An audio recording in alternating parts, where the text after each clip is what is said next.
人が大変な目に遭ってる時に、どさくさに紛れてなんてこと？私、結婚前なのに。最低、変態、痴漢。俺が切り盛りする料亭に客としてやってきたその女性は、汚らわしいものを見る目で、俺を睨む。なんでそんな勘違いを、と俺は困惑する。ちょうどその時、彼女の婚約者が店に飛び込んできた。あの人痴漢よ。私に抱きついてきたの。女性は婚約者にすがりついて泣き出した。誤解だと言おうとしたが、婚約者の指すような視線に、俺はたじろいでしまう。そういえば、君さっき彼女の胸を触っていたね。嘘、信じられない。婚約者の言葉に女性は悲壮な顔をした。彼が言っているのは心臓マッサージのことだろうか。あの状況なら、俺が下心なく彼女を救おうとしていたことは一目瞭然のはずなのに、なんでそんなこと。しかし、彼女は後にこの言動を大きく恥じることとなる。俺の元へ謝罪にやってくると、あなたと、したいの、お願い。そう言って、顔をあからめた彼女が近づいてきて、美杉屋は、古くは室町時代から続く老舗料亭だ。料亭を切り盛りしていた父と母は、そのことを誇りとし、長く美杉屋を愛してくれている客を大切にしていた。両親と美杉屋が幼い頃からの自慢だった。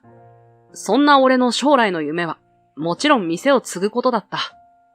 俺はより板前としての腕を上げようと思い、調理師の資格を取るための大学に通った。そのためには、地元を離れなければならなかったが、父も母も心よく送り出してくれた。しかし、俺がまだ大学に在籍している時に、父が亡くなった。俺は大学を中退して、すぐにでも父の後を継ごうとした。が、それを母が許さなかった。睦美は勉強を頑張りなさい。美杉屋は私に任せて。母のその言葉に甘えて、俺は大学での勉強に打ち込んだ。そうして無事に調理師の資格を取り、大学を卒業した俺は、母を板長に美杉屋で働き始めた。しかし、父が亡くなった後、しばらく一人で美杉屋を切り盛りしていた母は、無理をしていたらしい。心臓を悪くしてしまった。そして、俺が美杉屋に帰ってから2年後に、息を引き取ってしまった。俺は一人になってしまった。しかし一人でも、この美杉屋を存続させるのだと、気を引き締めた。料理の味に気を使うのはもちろん、客への接し方を独学で学んだ。最近流行っているという料理を SNS で見つけては、客足を増やすためならばと取り入れてみた。だけど、現実はそう甘くなかった。昔から懇意にしていた馴染みの客は、俺が新しく取り入れた料理に眉を潜めた。そんな反応を見て見ぬふりしてまで新作メニューを出し続けたものの、ネットでの評判もいまいちだった。睦美、食いログ見た？美杉屋の評価が星2になっちゃったよ。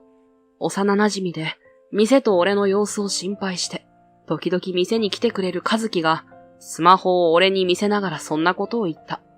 食いログとは、誰もが自由に飲食店の評価をつけられるインターネットサイトだ。もちろん掲載には店の許可がいるが、店側から会員登録して店の情報を掲載することも可能だ。利用者数が多く店の宣伝になると思って登録してみた。それがどうやらあだになった様子だ。老舗にあぐらをかいているような店員の態度には呆れた。昔食べた時は美味しかったのですが、この間行ってみたら微妙でした。料理人が若い人に変わったからみたいです。行く価値なし。うわ、言いたい放題だ。もうやめてくれ。悲鳴に近い声をつい出してしまうと、和樹は申し訳なさそうにしながらスマホを机に置いた。でも本当にやばいね。何か打開策考えないと。そう言ってくれるけど、俺も和樹もいい案は思いつかない。なんか思いついたら連絡するねと言って、和樹は会計を済ませて帰っていった。今日の客は彼だけだった。閑古鳥が鳴く店の中で、俺は無駄になってしまった食材を見て、ため息をこぼした。そんなある日のこと。その日も、開店後2時間が経っても誰も来なかった。近くの女子校で警備員として働いている和樹も、こないだ入った子がすぐに辞めちゃって宿直が増えたと愚痴をこぼしていた通り忙しいらしく、最近は来てくれない。また食材が無駄になるなぁ。そんなことをぼんやりと考えていると、入り口の扉が開く音が響いた。いらっしゃいませ。思わず声がひっくり返ってしまった。来店したその二人を見て、俺は思わず息を飲む。美男美女カップルとは、まさに彼らのことだった。白いスーツを華麗に着こなす女性は、手入れの施された、長くて艶やかな髪をアップにまとめて、切れ長の釣り目で店内を見回していた。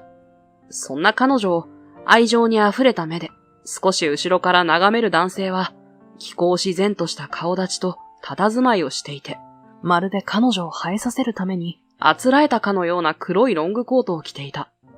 すまない。注文いいかな。二人を呆然と見ていた俺は、男性の声に慌てて我に返った。二人はいつの間にか座敷に上がってメニュー表を開いていた。すみません、どうぞ。僕はこの期間限定のすみれ御膳を。杭はどうする？あ、ちょっと待ってよ。私がすみれ御膳にしようと思ってたのに、別のものに変えてよ。わかったよ。じゃあ彼女にすみれ御膳を。僕は松御膳で。はい。しばらくお待ちください。久々の新規客だと、俺は張り切って調理を開始した。まずは突き出しとして、カブの甘酢漬けを出す。すると女性が、ちょっといいかしらと俺に声をかけた。取材をさせてほしいから、お店と料理と、それから料理を作ってる君の写真を撮ってもいい？あと、君に聞きたいことも何個かあるの。いきなりそんなことを言われたもんだから、面食らってしまった。はは、クイ、こういう時は、まず自己紹介をするものだよ。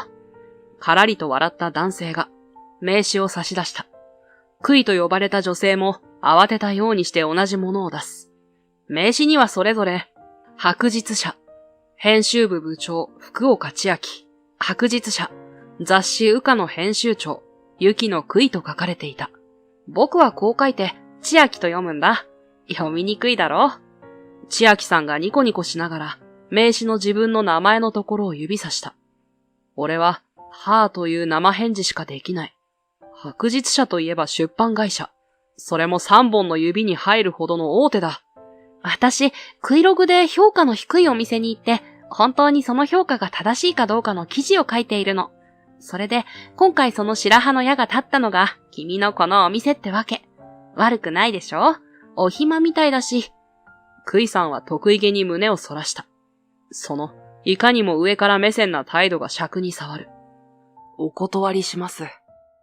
そう言うと、クイさんは目をしばたたかせた。どうして？私たちが正当な評価を下して、このお店が美味しいって書けば、いっぱいお客さんが来るようになるわよ。こういうのって、前もって約束してから来るのが常識じゃないんですか？別にいいじゃない。どうせ私たち以外にお客さんいないんだし、暇だったんでしょ？せっかく取り上げてあげるって言ってるのに。小首をかしげる彼女に、かっと頭に血が昇った。が、心の中で6秒数えて、それを抑える。よく切れてしまうところは、俺の悪いところだ。昔から俺はすぐ怒るたちで、特に幼馴染の和樹にはイライラされっぱなしだった。和樹は小さい頃はすぐ泣いた。虫にひっつかれては泣いて、転んでは泣いて、女の子にそれをからかわれては泣いて、和樹が泣くたびに、男なんだからそんなことで泣くなよと俺は怒っていた。ある日同じクラスの男子に、お前、鬼って名前にあるくせにめちゃくちゃ弱っちいよなとからかわれたと、和樹が俺に泣きついてきた。そいつの言う通りだな。せっかく強そうな名前つけてもらったのに、恥ずかしくないのか。何かとすぐ泣く和樹にイライラしていた俺は、そんなことを言ってしまった。和樹はショックを受けた様子で、唇をわな泣かせながらゆっくり後ずさると、逃げるようにして家に帰ってしまった。その夜、美杉屋に和樹の両親がやってきて、和樹が家出をしたと大騒ぎした。部屋に強くなって帰りますという手紙が置いてあったらしい。それを聞いて、体中から血の気が抜けていく感じがした。俺が苛立ちに任せて、あんなことを言ってしまったからだ。和樹は隣町まで行っていたらしい。俺の父が見つけて、無事和樹の両親のところに送り届けた。ごめん、和樹、俺があんなことを言ったから。別に、鬼って名前についてるからって、強くなきゃいけないことなんかないのに。戻ってきた和樹に謝ると、彼は首を横に振った。俺が弱いのは本当のことだから、今度はみんなに心配かけないような強くなる方法を探すよ。そうやって仲直りした俺たちを、腕を組んで見ていた父が俺に言い含めるようにして言った。むつみ、お前はすぐ苛立つ癖があるから注意しなさい。下の剣は命を絶つということわざがある。怒りに任せて軽率な発言をしてしまえば、最悪の場合、人の命に関わることもあるという意味だ。口に出す言葉の扱いは、包丁の扱いと同じように気をつけなさい。その父の言葉は、俺の胸にずっしりと重くのしかかった。以来俺は、下の剣は命を絶つということわざを忘れないようにしている。怒りをこらえるようにして息を吐く俺に、千秋さんが申し訳なさそうに、目の前で手を合わせた。頼むよ。この店の悪いようにはしないからさ。正直嫌だったが、ここで俺がこらえれば、店の名誉挽回ができるかもしれない。そう考えて耐えることにした。撮影は自由にしてください。俺への取材は、料理をすべて出してからで構いませんか？ああ、それでいい。よろしく頼む。許可の言葉を聞いたからか、クイさんが早速カメラを取り出して、あちこちを撮影し始めた。厨房にも勝手にやってきて、お構いなしにバシバシ撮っていく。ねえ、ここ、室町時代からあるって本当？君はどうしてここの板前になろうと思ったの？ちょっと、質問は後でという約束でしょ。あと、勝手に厨房に入らないでください。近くの棚に白いボールペンを置いたクイさんは、俺の返しに機嫌を悪くしたように口をへの字に曲げた。誰もいないんだからいいじゃない。そういう問題じゃないんですってば。とうとう大きな声を出してしまった。クイさんは、鳩が豆鉄砲を食ったような顔をする。クイ、迷惑だろう。戻ってきなさい。千秋さんの呼びかけで、しぶしぶと言った風にクイさんは席に戻った。正直助かったので、安堵の息が漏れる。彼女はともかく、千秋さんは常識のあるいい人のようだ。深呼吸をして平静を取り戻し、調理に集中することにした。ご飯とアサリの味噌汁。メインとして、クイさんにはサワラのニンニクオイスターポン酢焼きを、千秋さんには黒マグロの刺身を出す。すると、クイさんが顔をしかめた。何これ？お店の雰囲気と違うんじゃない？だいたいニンニクって、口の中が臭くなっちゃうじゃない。まあまあ、それなら僕の刺身と交換しよう。あら、ありがとう、千秋。二人のやりとり。特に、クイさんの発言にイラつきながらデザートの用意をしていると、クイ？という千秋さんの慌てる声が聞こえた。厨房を飛び出すと、クイさんが倒れていた。何があったんですか？わからない。刺身を食べていたら急に苦しそうにして、よく見ると、クイさんは自分の首を絞めるような格好をしていた。これは超臭いんだ。窒息状態になると多くの人が取るサインで、つまりクイさんは刺身を喉に詰まらせてしまったのだろう。食べ物を喉に詰まらせた場合の対処法は大学で学んでいた。クイさん、聞こえますか？肩を叩きながら呼びかけても反応はなかった。咳き込むこともなくぐったりとしている。まずい。意識がない。千秋さん、救急車を呼んでください。それからすぐそこの高校に AED があるので取りに行ってください。ああ俺が指示すると、千秋さんは急いでスマホを取り出して119番に電話をかけ始めた。その間に俺は心臓マッサージを施すことにする。彼女の胸の真ん中に手を当てて強く早くを意識して押す。柔らかいものが手に当たっているが、今はそんなことを気にしている余裕はない。おい、お前、何をしている？電話を終えたらしい千秋さんが、ぎょっとして俺を咎めた。ここで俺の堪忍袋の緒が切れた。いいから早く、AED 持ってこいって言ってるだろ。このままだとこいつ、取り返しがつかなくなるぞ。土星を張り上げると、千秋さんは毛をされたようにして、店を出て行った。俺はその後も、懸命になって心臓マッサージを続けた。不意に、クイさんが咳き込んだ。クイさん、しっかり。そう励まして肩を叩いてみると、今度は反応があった。うーとうめいている。意識が戻ったみたいだ。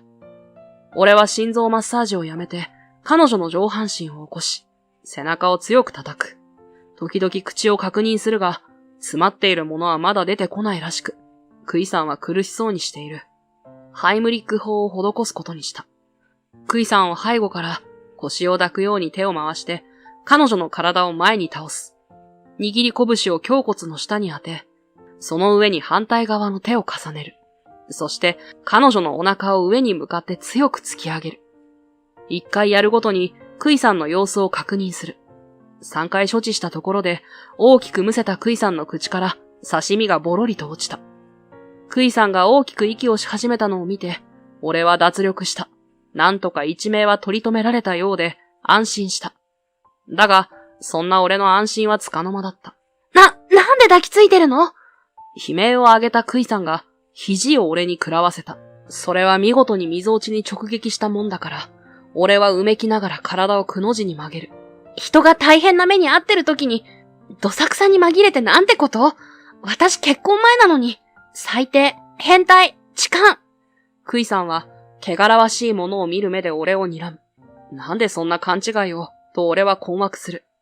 ちょうどその時、千秋さんと AED を抱えた和樹が店に飛び込んできた。和樹は警備員の制服を着ているから、まだ仕事の途中なのだろう。千秋？あの人痴漢よ。私に抱きついてきたの。クイさんが千秋さんにすがりついて泣き出した。誤解だと言おうとしたが、千秋さんの刺すような視線に、俺はたじろいでしまう。そういえば、さっきもクイの胸を触っていたね。嘘！信じられない。千秋さんの言葉に、クイさんは悲壮な顔をした。彼が言っているのは、心臓マッサージのことだろうか。あの状況なら、俺が下心なく彼女を救おうとしていたことは、一目瞭然のはずなのに、なんでそんなこと。でもクイ、お前が無事でよかったよ。お前に何かあれば、お父さんに顔向けできないからね。必死に処置した甲斐があったってもんだ。千秋が助けてくれたのね。とろけるような視線をクイさんに落とす千秋さんを見上げて、彼女は、ぽっと頬をあからめた。全然違う。処置をしたのは俺だ。そんな言葉が頭の中をぐるぐると巡るけど、口に出すことができなかった。あまりにも目の前の光景がありえなさすぎて、怒るのも忘れて呆然としてしまっていた。千秋さんに支えられたクイさんが、目を三角にして俺を睨む。今回のことは、強制わいせつとして訴えさせてもらうわ。そんな。俺は弁明しようと、彼女に近づこうとした。が、千秋さんがそれを遮る。先ほど渡した名刺に書いてあった会社の名前、見ただろう。彼女はその白日社の社長の娘だ。さて、裁判を起こして勝てるのはどちらだろうな。千秋さんはほくそ笑む。そこに救急車が駆けつけ、クイさんは念のためにと病院へ運ばれた。千秋さんもそれについていく。救急車のサイレンが聞こえなくなったところで、俺はその場に崩れ落ちた。そんな俺を和樹が支えてくれる。何があったんだよ。お前が痴漢なんてありえねえだろ。彼女を助けただけだよ。なのに、どうしてこんなことに、頭上に広がる夜空のように、俺の目の前も今は真っ暗だった。和樹が慰めるように、俺の背中を撫でる。もし本当に訴えられて裁判になったら、俺証人になってやるぜ。元気づけるかのようにそう言ってくれる彼に、俺は苦笑を漏らす。和樹の言葉はありがたかったけど、正直、大手出版社の社長令嬢になんて勝てる気がしなかった。それから数日間よく考えて、俺は来月いっぱいで閉店することを決意した。あのクイという人からは、その後連絡は来ていないが、彼女に訴えられたせいで店を閉めたということにはしたくなかったから、早々にそう決めたのだ。長く通ってくれている馴染みの客には、こちらから連絡した。みんな、電話口の向こうで驚いたような声を出して、それから残念だよと言ってくれる。連絡を済ませたその日から、客足が増えた。最後にと言って、馴染み客が暇を見つけて来店してくれたのだ。俺はそんな馴染み客のために、新作メニューは下げて、美杉屋に代々伝わるメニューだけを置くことにした。そうそう、この舌に来るキレのある味。これが美杉屋の味だよ。馴染みの客たちは、嬉しそうに舌包みを打ってくれた。それから、みんな申し訳なさそうに、眉を下げる。このお店から遠ざかってしまって、申し訳ないことをした。いいえ、悪いのは俺です。新しい客を増やすことばかりにこだわって、昔から通ってくれている皆さんのことを顧みていませんでした。父も母も皆さんをこそ大事にしていたというのに、新規の客を入れたいと思うのは仕方ないことだ。閉店まで通える日は通わせてもらうよ。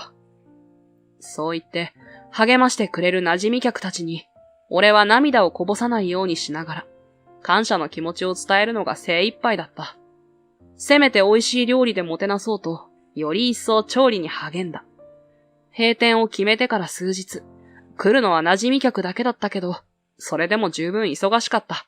むつみ、配膳でも手伝おうか？厨房にひょっこり顔を出したのは、和樹だった。そうしてくれると助かるけど、お前最近よく来るな。仕事は大丈夫なのか？新しい人が入って、シフトが元に戻ったんだよ。そうか、よかったな。じゃあこれを8番テーブルに頼む。はいはい。そう言って、料理の乗ったお盆を取ろうとした和樹は、ふと近くの棚を見る。むつみ、これお前のじゃないよね。和樹が指をさしたのは白いボールペンだった。思わず顔をしかめてしまった。それ、社長令嬢のやつ。どうする？俺が送り返しといてやろうか？白日社にでも届けたら、あの人のところに戻るでしょ。そうしてくれると助かる。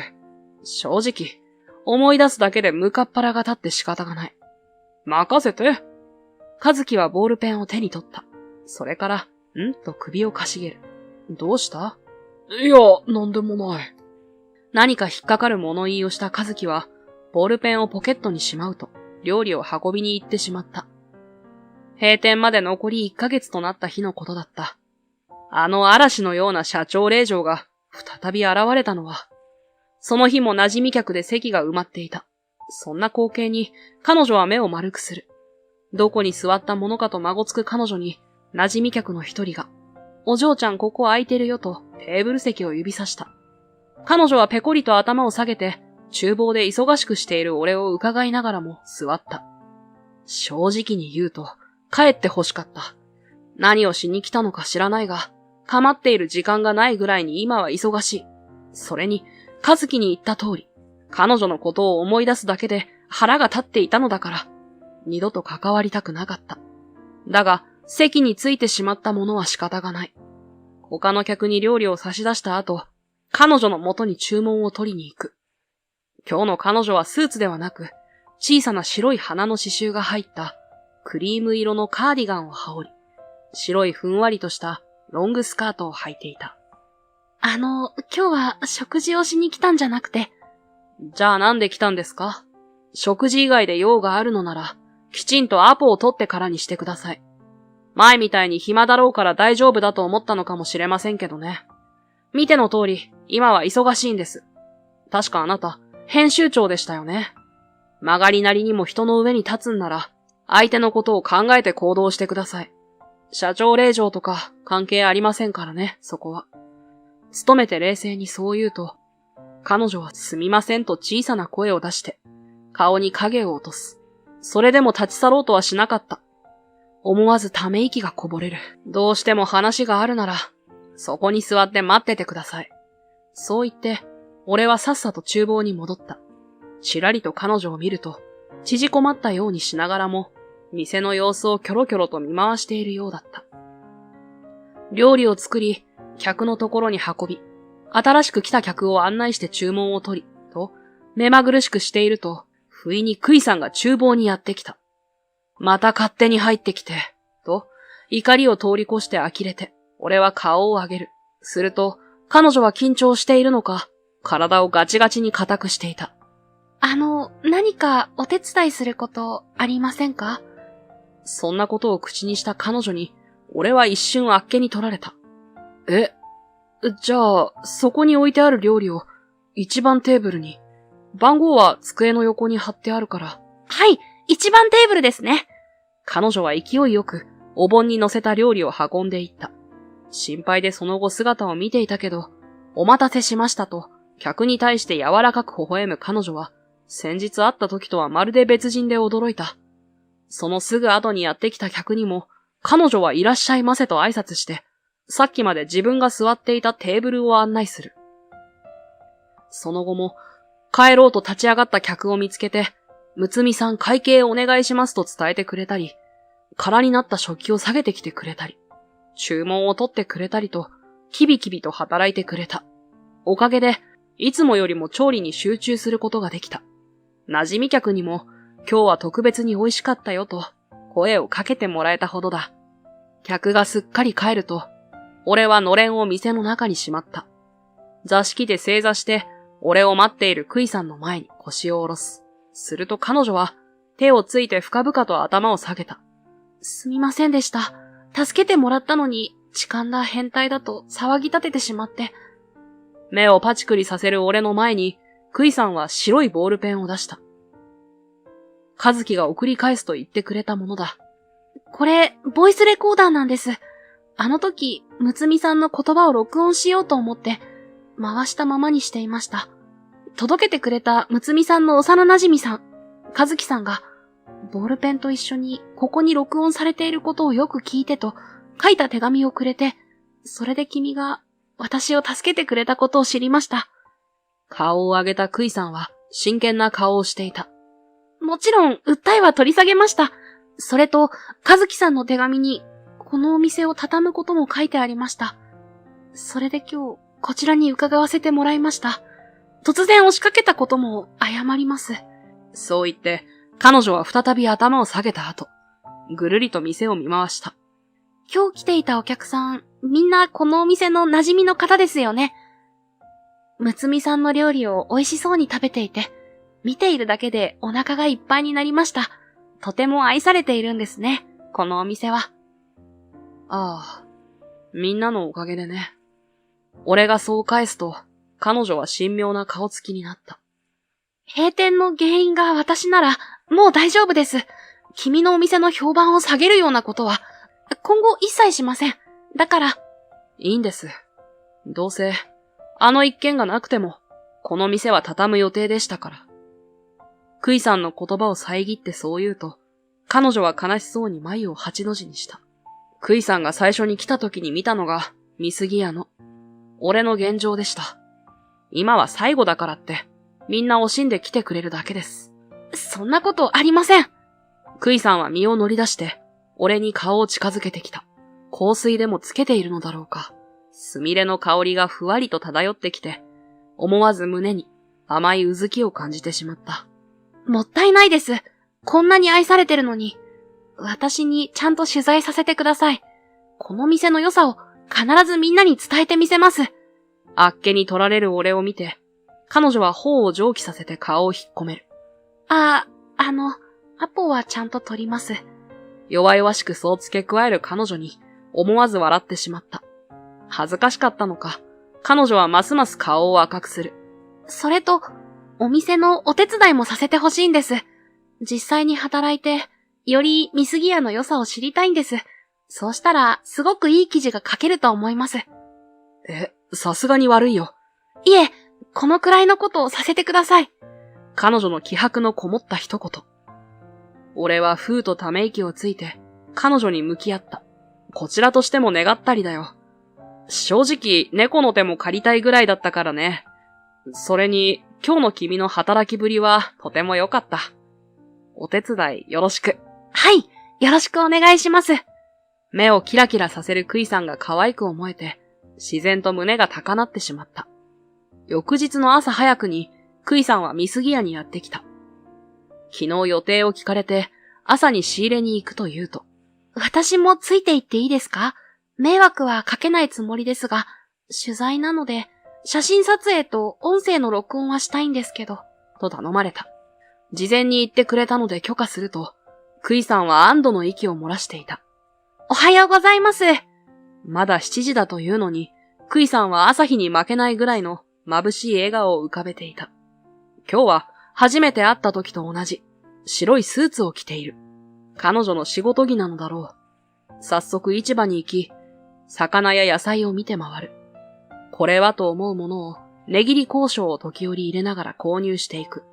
クイさんは、お店の人にもいちいち名刺を渡して自己紹介をし、写真撮影と音声録音の許可を取っていた。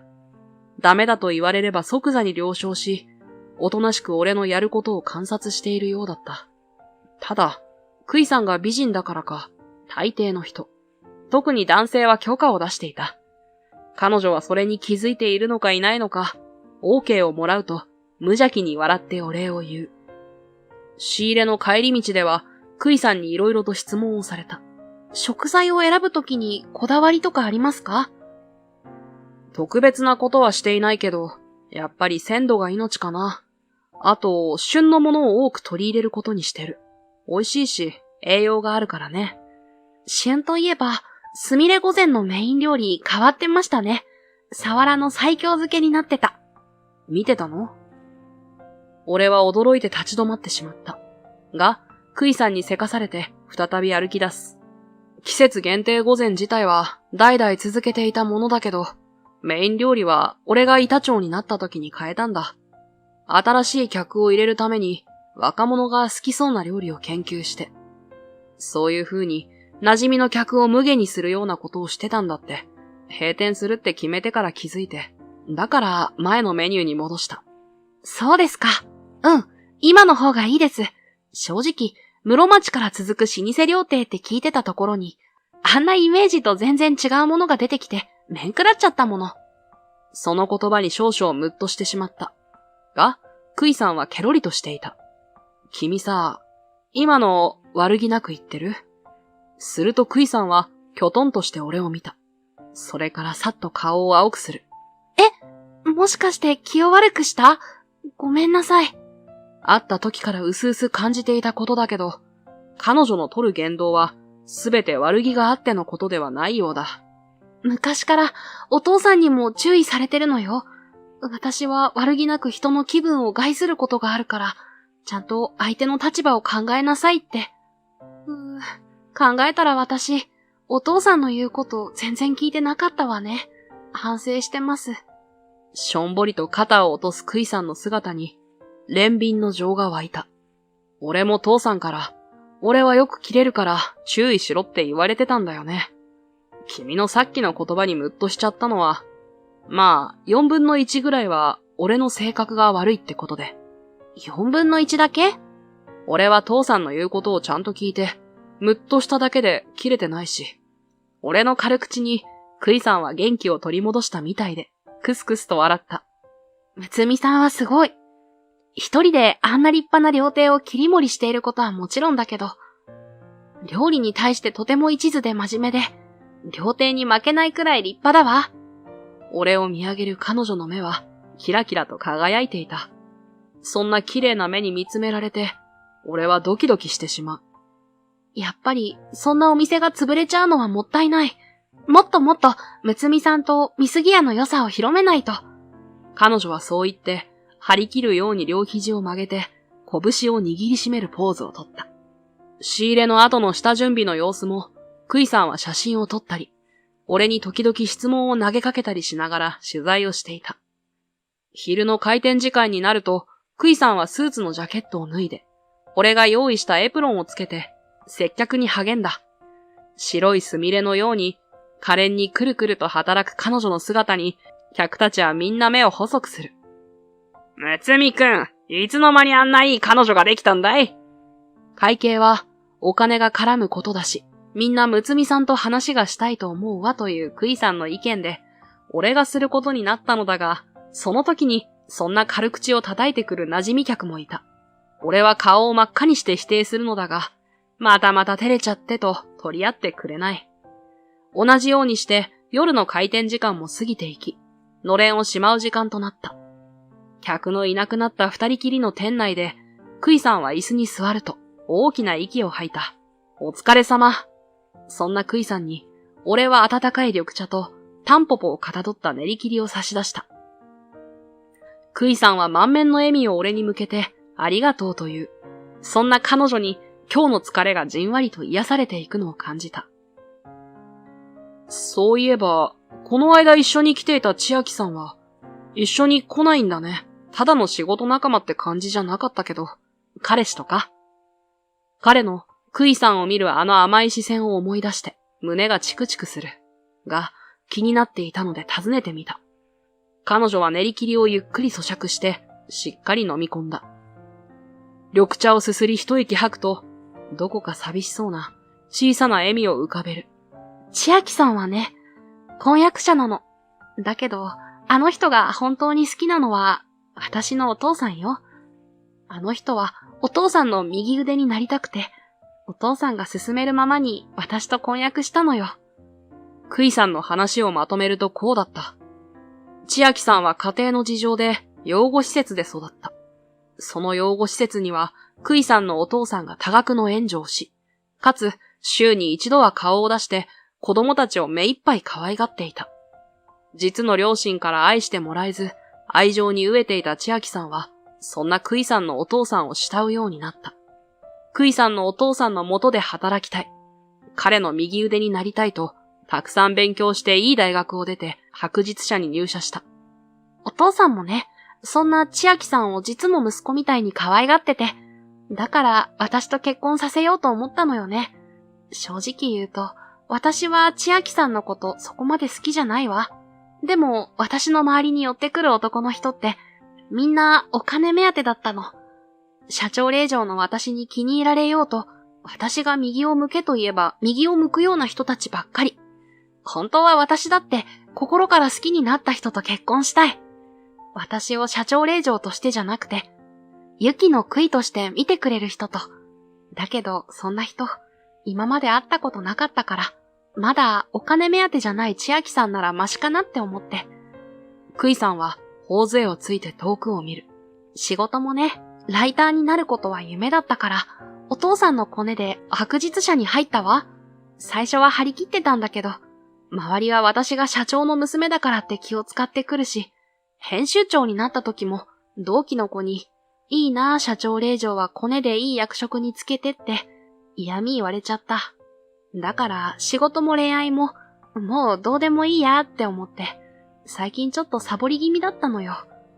アポを取らなくても、私が白日社の社長の娘だって知ったら、みんな何も言わなかったし、そのことにあぐらをかいてた。頬杖をついたまま、クイさんがじっと俺を見つめてきた。俺はドキドキして、彼女から視線をそらすことができなくなってしまった。叱られたの久しぶりだった。すごく恥ずかしかったけど嬉しかった。私のこと社長令嬢じゃなくて、一人の人として見てくれたことが。だからね、私諦めないで頑張ることにした。仕事も恋愛も。クイさんは俺を見つめたままふわりと微笑んだ。その笑顔は俺に春の風を運んできたように感じた。クイさんの密着取材が功を奏したのか、ミスギ屋には馴染み客だけでなく、新規の客も訪れるようになった。おかげでますます忙しくなった。閉店は訪れる客たちからの強い要望で取りやめることにした。閉店をやめることを告げた時の馴染み客たちの喜びようと、私の記事のおかげねと自慢げにするクイさんの姿は、今思い出しても嬉しくて、目頭が熱くなる。慌ただしくする俺を客席から眺めている和樹に、俺は目を三角にする。和樹、手伝ってくれよ。この間はやってくれたじゃないか。俺は客だぞ。それに手伝いなら、ほら。ちらりと和樹が入り口に顔を向けると、がらりと戸が開いて、クイさんが現れた。こんばんは。遅くなっちゃってごめんね。今から手伝うから。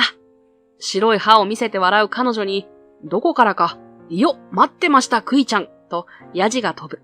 クイさんは、はいはいちょっと待っててね、と適当にあしらって厨房に来て、手を洗ってエプロンをつける。何からしたらいいかな。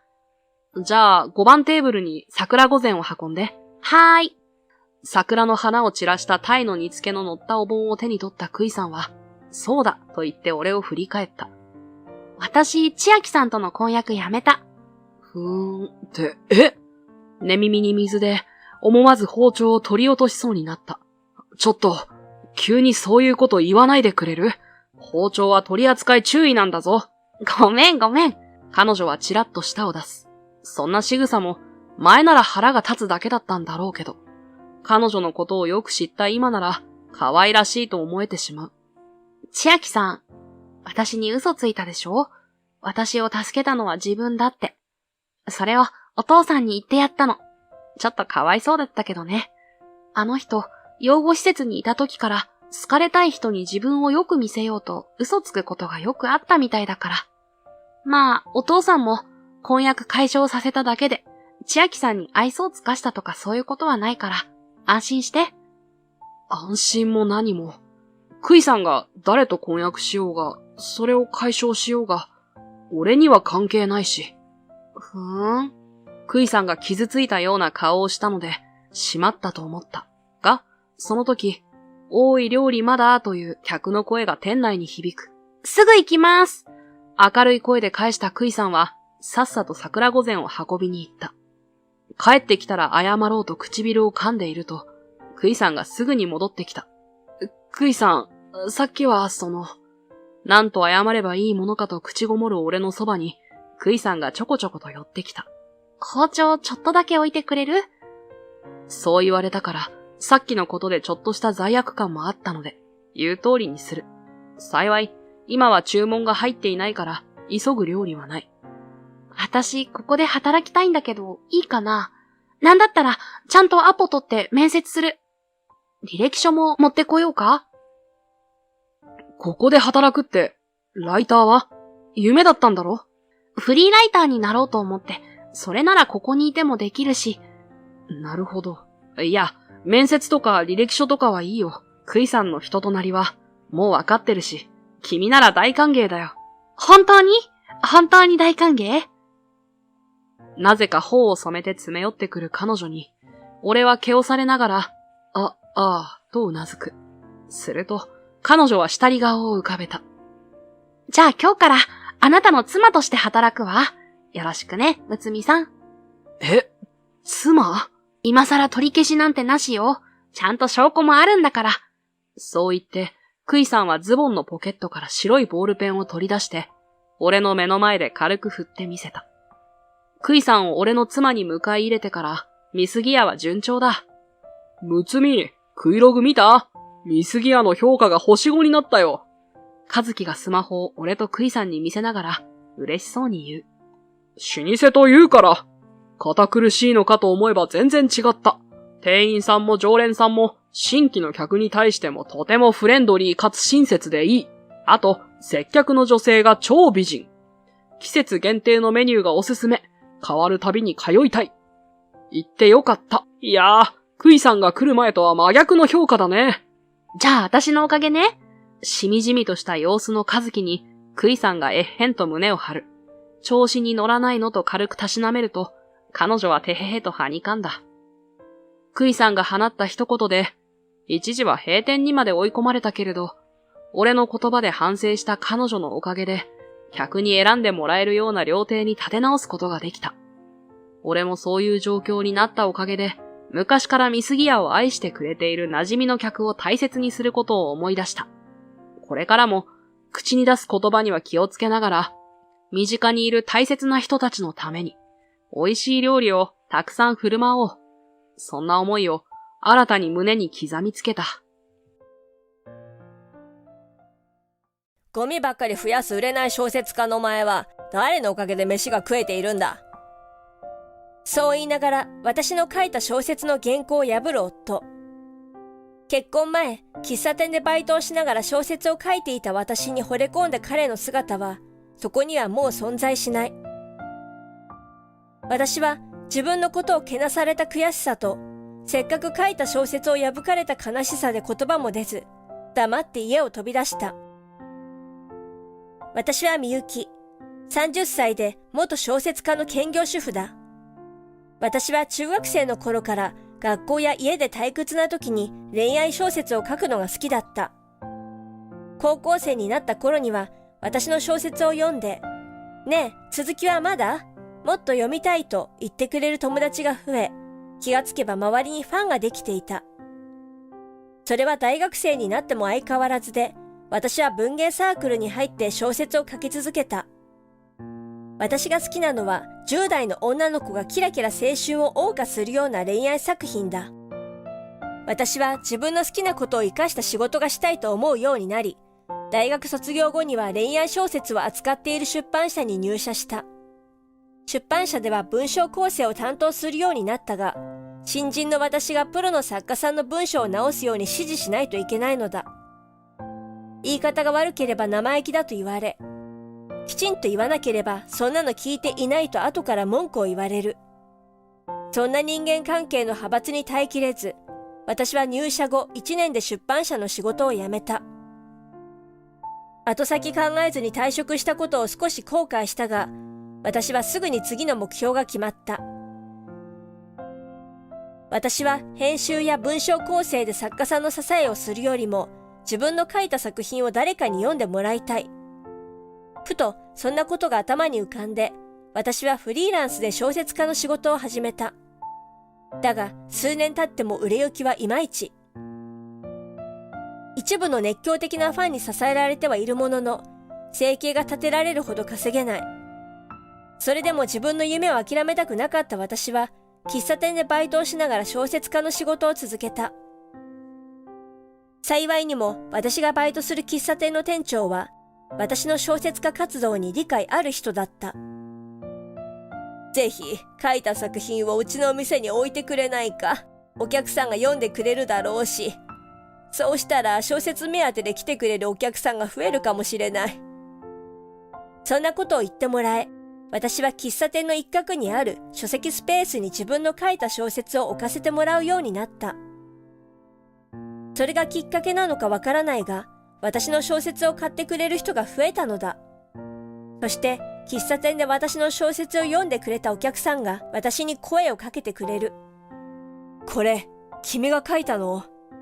久しぶりにときめきを感じたよ。そう声をかけてくれたのは、コウスケさんという美容品会社の御曹司だった。彼は私より2歳年上で、大学を出てから父親の会社での仕事をずっと頑張ってきたそうだ。だけど出会いもないし、そもそも女性との交流だって一切ない。女性向けの美容品なんて相談できる女性がいないんじゃ何も案が浮かばないよ。そう言って私に苦笑いを浮かべながら仕事の話を教えてくれた。そんな時に私が書いた恋愛小説を読んで学生時代の初恋を思い出したらしい。彼は、ありがとう。ぜひ君の作品をまた読みに来るよ。と言って店を出た。それからというもの、コウスケさんは毎日のように喫茶店に来てくれるようになった。最初はコウスケさんが私の小説が楽しみで来てくれていたのかと思っていたが、どうやらそうではないようだ。そもそも私は小説家としての活動をしているものの、一日に一作品とすぐ小説が完成するわけではないし、コウスケさんが毎日来ても小説は更新されていない。あの人、今日もまた来てくれているな。もしかしてみゆきさんのことが好きなんじゃないか。そう微笑む店長に、私はまさか、と一言返して苦笑いする。やがて私はコウスケさんから連絡先を書いたメモをもらった。メモには、みゆきさんのことが好きです。お返事ください。と短く気持ちが書かれていた。私がコウスケさんに返事をして交際がスタートし、それから1年も経たないうちにプロポーズされた。結婚したらうちの会社で働いてくれないか？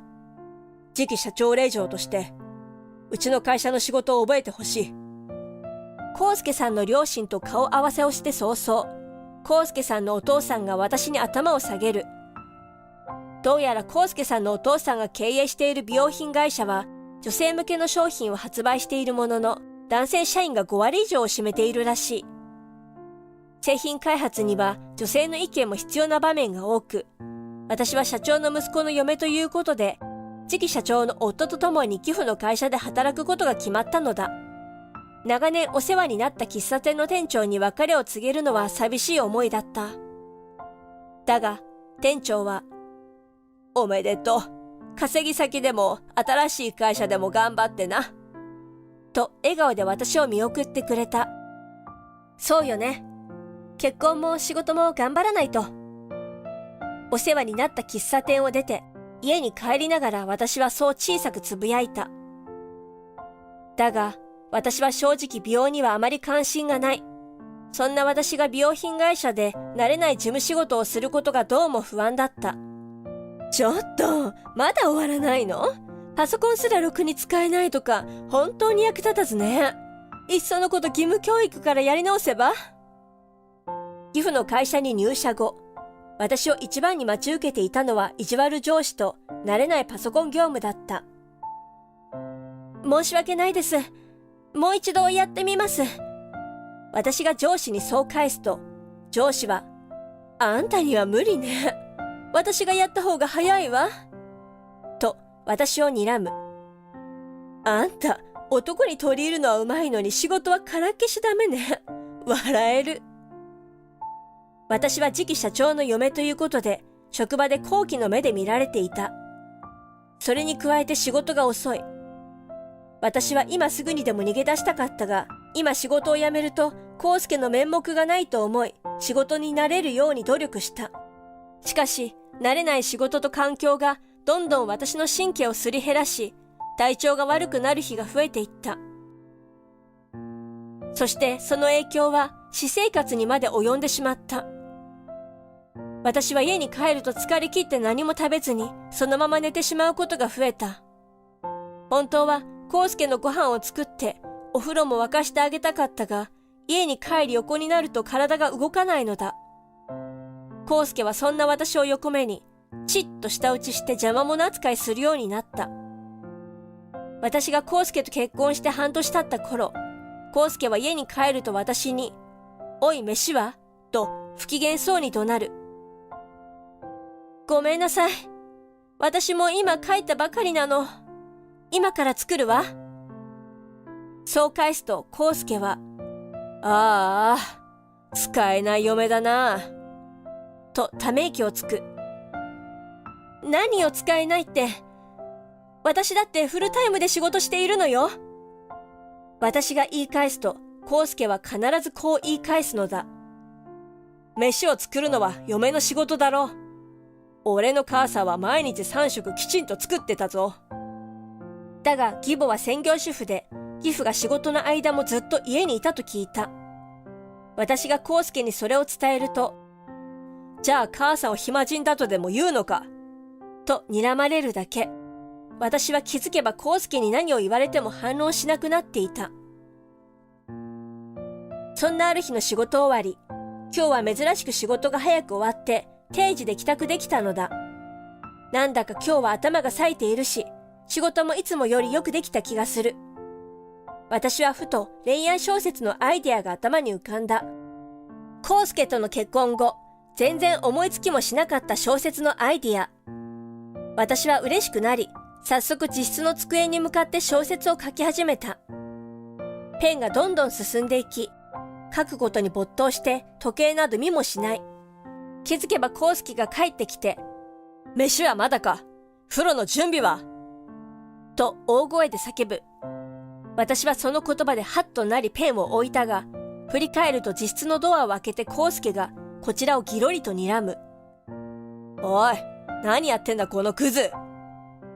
私は康介の言葉に苛立ちを感じ、これまで諦めていた反論をした。私だって趣味の時間が欲しいのよ。そもそも結婚前にあなたはこう言ったわよね。共働きだし家事は担当制にしようって。自分の言ったことも覚えていないの？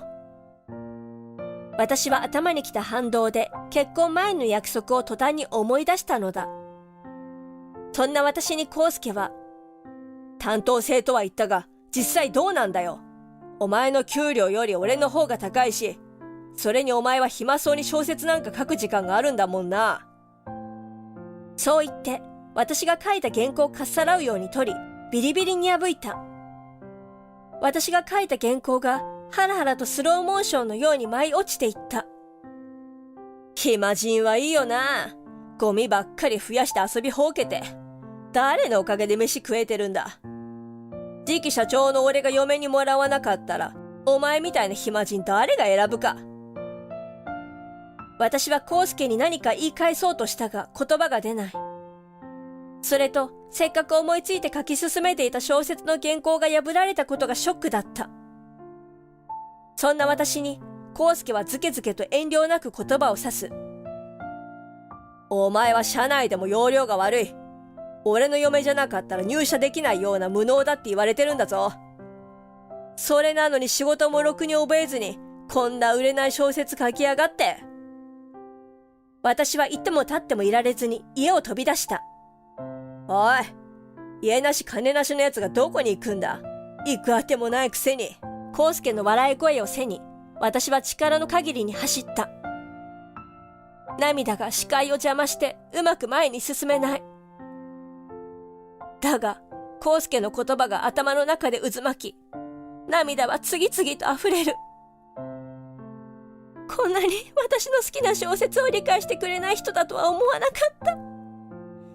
結構前にあいつの本性なんて知っていたら、その場ですぐ別れていたのに。そんな意味のない後悔ばかりが頭を支配し、気がついたら独身時代によく通っていた漫画喫茶に来ていた。昔はよく、ここに小説のアイディアを探しに来てたっけ。つい1年ほど前のことだが、ずいぶん遠い昔のことのように感じる。あの頃はお金はなかったけど、小説を思う存分書けて幸せだったな。結局その日は漫画喫茶で一夜を明かした。私は康介の言葉を忘れようと、ありとあらゆる漫画を読み漁ったが、全部頭に入ってこず、一睡もできなかった。漫画喫茶でオールするなんて、学生の時以来だわ。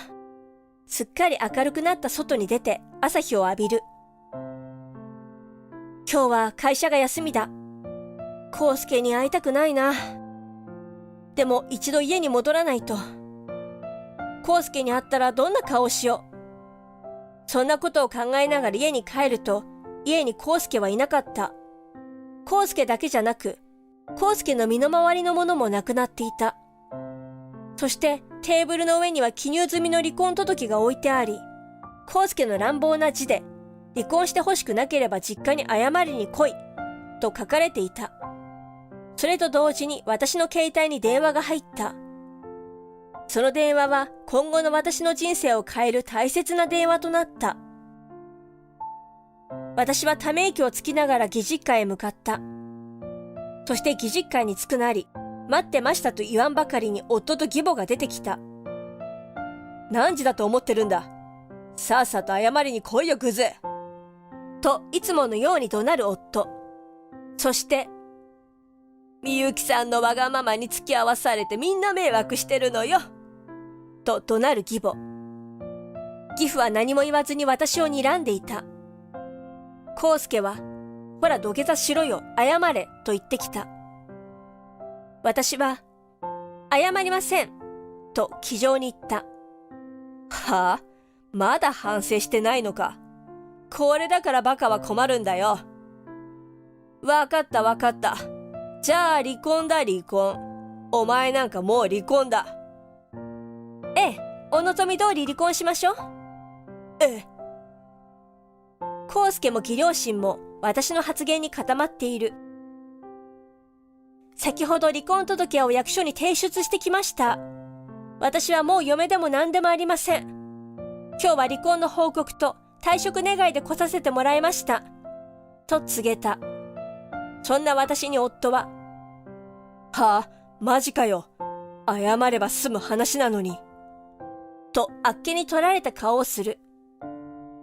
康介さんの高圧的で嫁を家政婦としか見ていないようなその態度、すべてにもう我慢できないんです。康介さんも離婚をお望みのようなので離婚を選びました。今までお世話になりました。そんな私に康介が、俺に捨てられたらお前なんか一人で生きていけないだろう。高齢から住む家や金をよこせなんて言ったって俺は知らないからな。と半笑いする。もちろん、あなたに世話になろうなんて思ってないわよ。私、あなたより稼ぐつもりだから。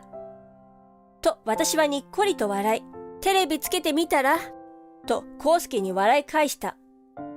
コウスケが、は？テレビ？と言いながら、リモコンを手に取ってテレビをつける。すると、すぐに文学賞を受賞した私の名前と作品の一部がニュースに出た。はあ、なんだこれ。と、コウスケはわけがわからない様子であっけに取られている。私は新人作家の登竜門と言われている文学賞を受賞した。独身時代に書き溜めておいた原稿をダメ元で送っていたのだ。コウスケが離婚届を書いて姿を消した日、ちょうど文学賞の担当の人から受賞したという電話がかかってきていたのだ。これからは私の書いた本が多くの人に手に取ってもらえる。明日、出版社との打ち合わせが入っているので失礼します。会社も辞めさせてもらいますので、もう二度とこちらには来ません。そう言い、一礼して義実家を出ようとする私の肩をコウスケが掴む。ちょっと待てよ。そんな勝手が許されると思ってるのか。私はため息をつきながらこんな話をした。あなたが私だけじゃなく、社内中の女性社員に暴言を浴びせていたのを知っているわ。女性向け美容商品会社の次期社長が女性に軽視発言。こんな小説も面白そうね。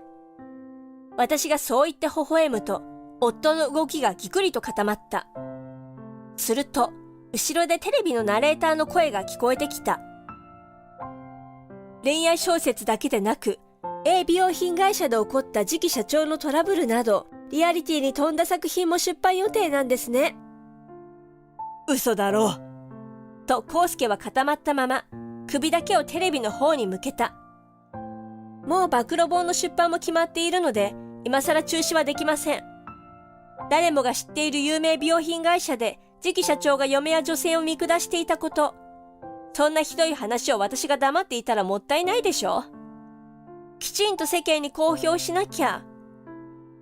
そう微笑む私に、義両親もコウスケも真っ青な顔をしている。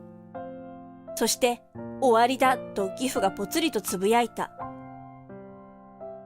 嘘でしょ、どうすれば。と義母も慌てている。おい、冗談だよな。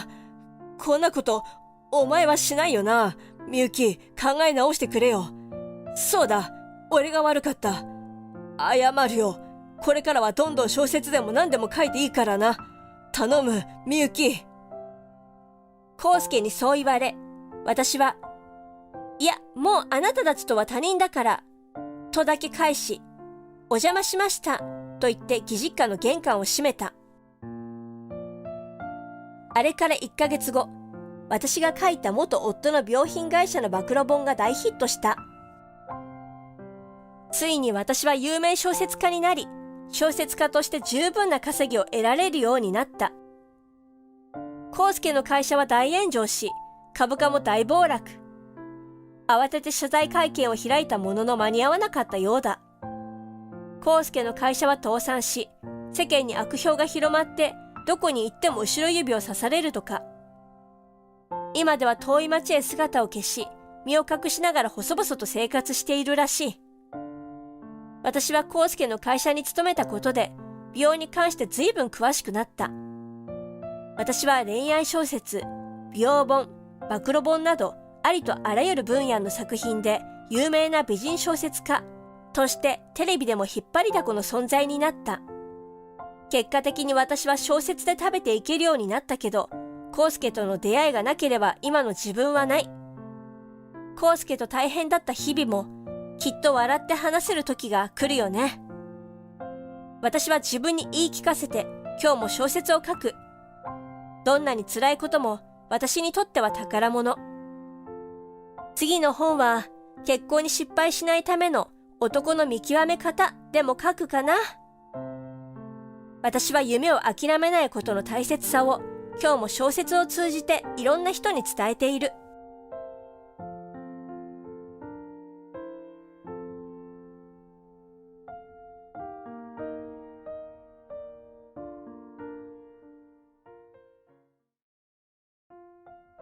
あの人、大丈夫かな？大寒波の影響で雪が降りそうなほどの寒さの中、ふらふらと歩いている女性の姿が目に留まる。身につけているものはどれも質素で、薄汚れて、ところどころ破れてもいる。パッと見、不老者に見えなくもない。厄介ごとに首を突っ込まないようにと、周囲の人々は彼女を避けて通る。しかし、俺はその人が気になって仕方なかった。大丈夫ですか？気がつけば、声をかけていた。女性が振り返る。服装同様に、顔も髪もボロボロだったが、俺は彼女から目が離せなくなっていた。そして、彼女を家に招き入れることにしたのだ。あの時の判断は間違っていなかった、と思う。あの出会いのおかげで、俺は人生において、大切なものをこの手にすることができたのだから。俺の名前は、副島智和。全国に飲食店を展開する大崎ホールディングスで、主に社内システムに従事する部署で勤務している。前社長である大崎康成の頃は、まあまあなブラック企業体質だったが、現社長である息子の安臣の代になってからは、随分と環境が良くなった。安臣とは、大学時代からの付き合いで、会社ではもちろん社長と一社員という関係だが、プライベートでは親友とも呼べる存在だ。彼がこの会社を継ぐということは知っていたので、俺は安臣を支えられるようにと、この会社に入社した。会社社長の子息で、成績優秀。そして、女子がうっとりするような甘いマスクの持ち主。だが、嫌味な部分など全くなくて、気さくで面倒見の良い性格の安臣は、どこへ行っても人気者だった。そんな安臣とザ・一般人という俺は、なぜか気があった。友和は話しやすくて優しくていいやつだしさ。一緒にいて安心する。そう言って安臣は笑っていた。お前の方がよっぽどいいやつじゃないか。困ってる人放っておかないだろ。自分が助けられるなら助けたいからね。そんなことを当たり前のようにさらりと言ってのける安臣のことを本当にすごいと思っていた。あいつのそういうところを尊敬していた。そして、そんな安臣に一緒にいて安心すると言われて、素直に嬉しかった。安臣の環境を考えれば、これまで周囲に敵も多かったのかもしれない。そんな彼に、味方として認められたような気がしたから。俺はいつか社長として大成する安臣を支えたいと思ったんだ。俺が安臣の会社に入ろうと思う。という話をしたとき、彼は少しだけ申し訳なさそうな顔をしていた。しかし、友和がいるなら、俺も頑張れる気がするよ。そう言って笑ってくれたんだ。だからこの会社に就職した。その判断は間違ってないと思っていた。でも、さすがに、12連チャンで深夜まで残業はきつい。ここ最近の安臣のやり方は、父親である安成の代と似てきた。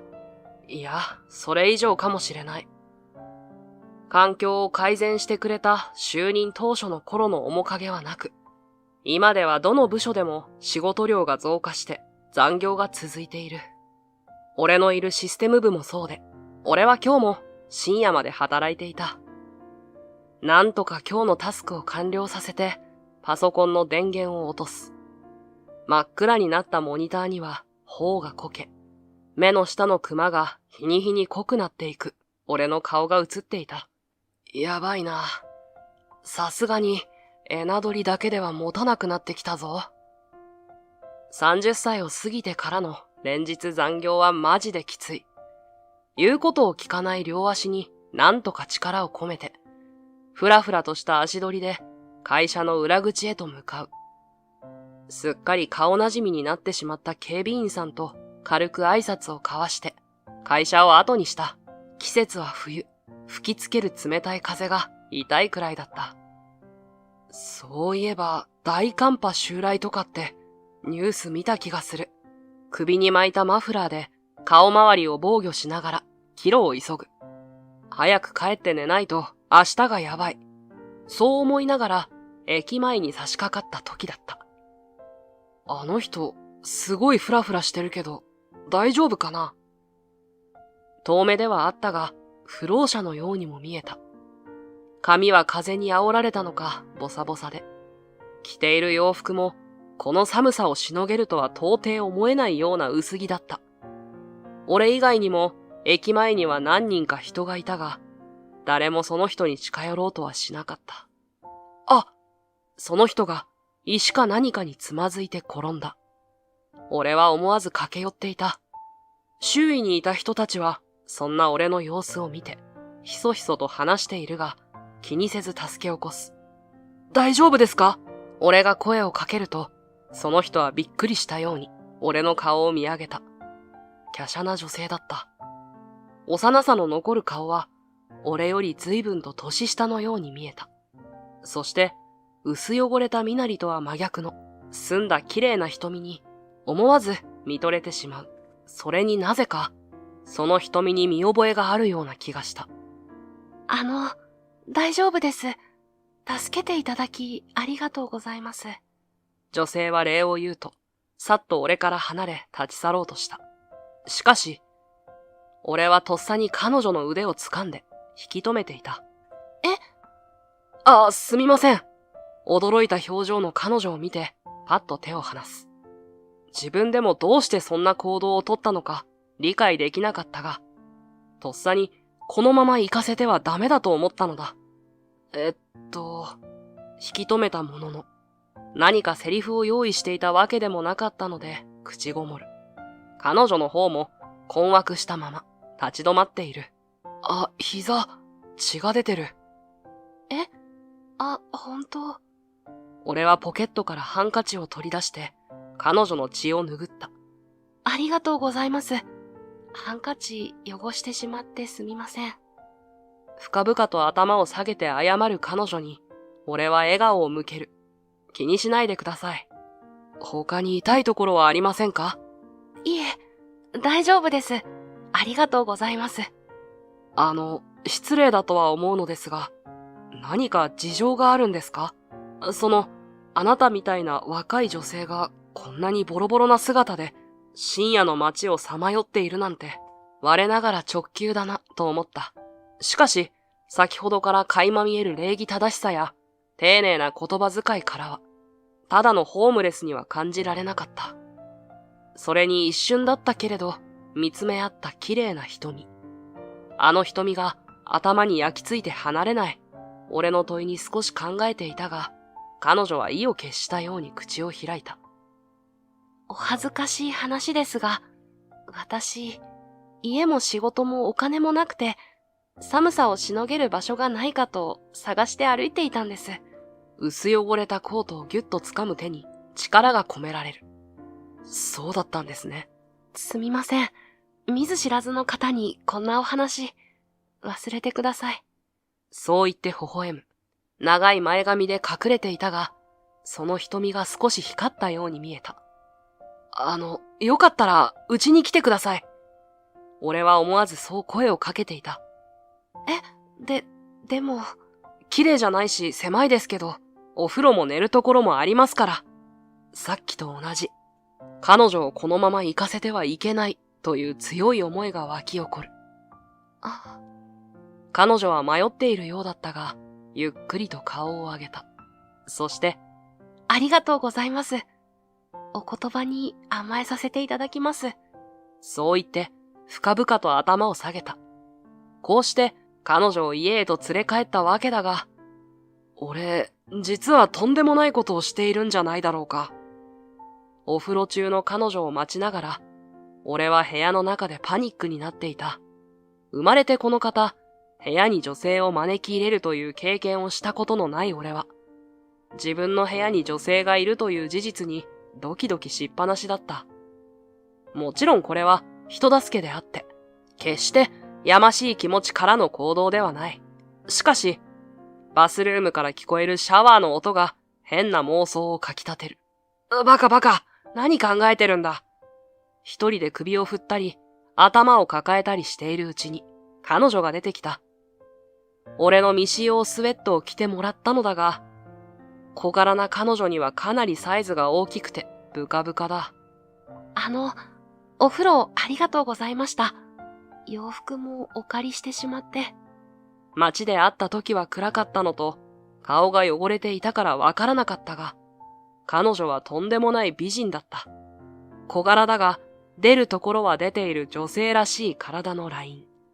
男の俺とは全然違う、細い手首や足首。サラサラな黒髪は、肩くらいまでの長さだが、彼女の可愛らしい顔立ちに、とても似合っていた。そして、俺が惹かれた、あの大きな瞳は、今は少し恥ずかしそうに、細められていた。めちゃくちゃ可愛い。思わぬ美人の登場に、俺の頭も心臓もパンクしそうだった。黙ったまま動かない俺を心配そうに見つめる彼女の顔が少し近づく。そうだ。お茶持ってきますね。そこら辺に座っててください。はい。何から何まで本当にすみません。こんな美人と一緒に過ごすなんて、俺は平常心でいられるのだろうか。そんなことを思いながら、用意した2人分のお茶を運ぶと、彼女の向かいに座った。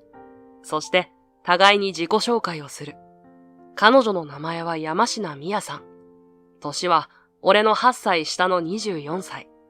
母親はすでに他界していて、父親が気難しい人で反りが合わず、家を出ることになったらしい。その時に仕事も辞めてしまったため、今は少ない貯金を切り崩しながら、宿泊施設を渡り歩いていたという状況だったようだ。でも、さすがにお金も尽きてしまって、そんな時に出会ったのが、副島さんでした。助けていただき、本当にありがとうございます。そう言って、もう一度、深々と頭を下げる。いえ、いいんですよ。困った時は助け合わないと。副島さんは、お優しいんですね。そうですか目の前で美人に微笑まれる経験のない俺は、すぐにしどろもどろになる。外は極寒だというのに、変な汗が噴き出してきそうだ。山科さん、これからどうされるんですか？仕事も家も探さないとですよね。はい。そうしないと生活できませんから。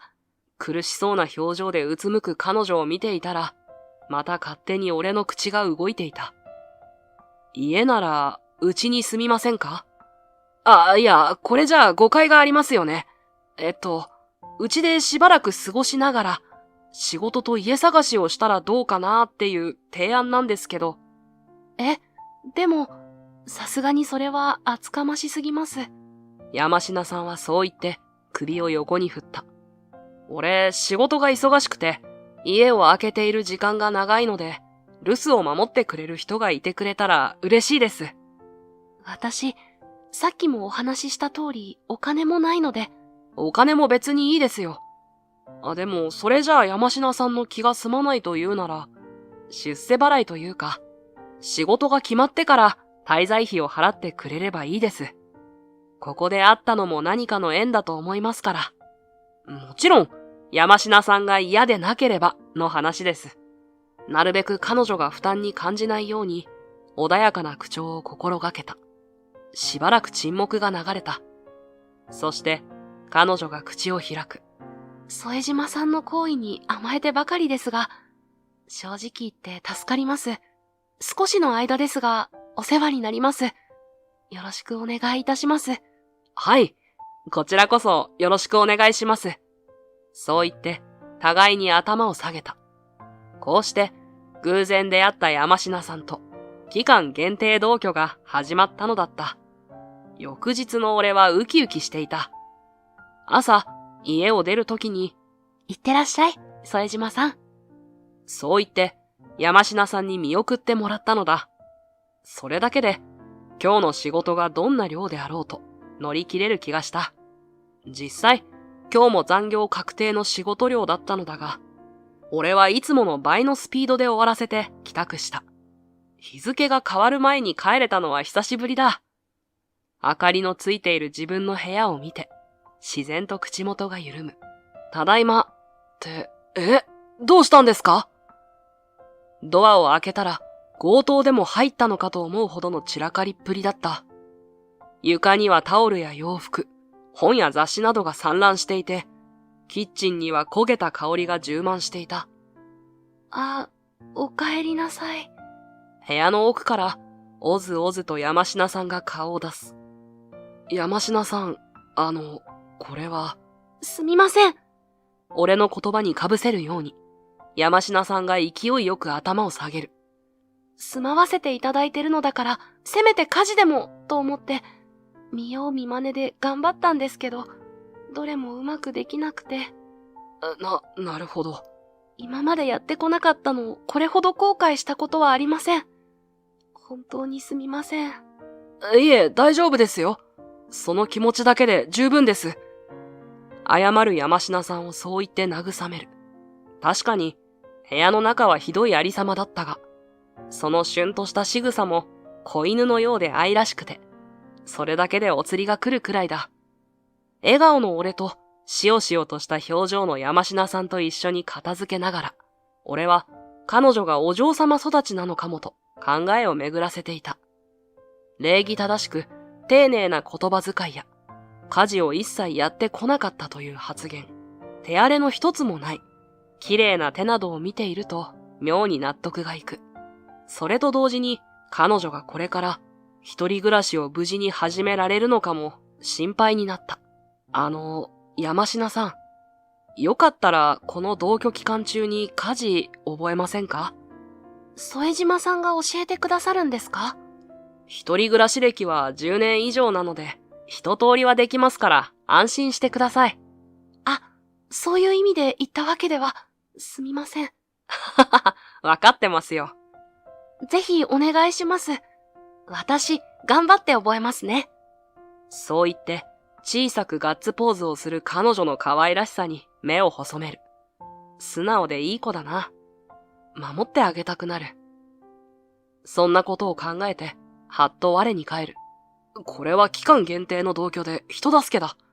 勘違いしたらダメだろ、俺。心の中で、俺は自分にツッコミを入れながらも、頭のどこかで、これから彼女との楽しくなりそうな日々に心が躍っていた。そんな予感通り、彼女との日々は楽しかった。仕事終わりに彼女と一緒に喋りながら、洗濯物を畳んだり、休日に一緒に買い物や料理をする。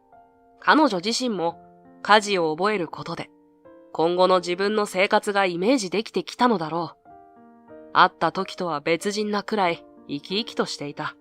そんな彼女と一緒に過ごす俺は毎日、彼女の笑顔を見て癒されて、心臓が持たなくなるくらいドキドキしていた。そうして、互いに過ごす時間が増えたことで、仲も良くなってきて、互いに下の名前で呼び合うようになった。ミヤさんのあの丁寧な口調も少し砕けて、俺に対して親しみを感じてくれているのかな、なんて思って口元が緩む。結婚生活ってこんな感じなのかな。一緒に寝て起きて、ご飯を食べて、休日にはのんびり散歩したり、たまには遠出もしたりして、女性と付き合ったことのない俺には、結婚生活と同棲生活との境はわからなかったが、今のこの二人の生活はすごく幸せで、ずっと続けばいいのにな。なんてことまで考えていた。彼女の方はどうかはわからないが、ほんの少しでいいから、俺と同じ気持ちだったらいいなと思いながら過ごしていた。ある日のこと。今日はもうこれで帰っていいよ。みんなお疲れ様。部長がみんなにそう声をかけていた。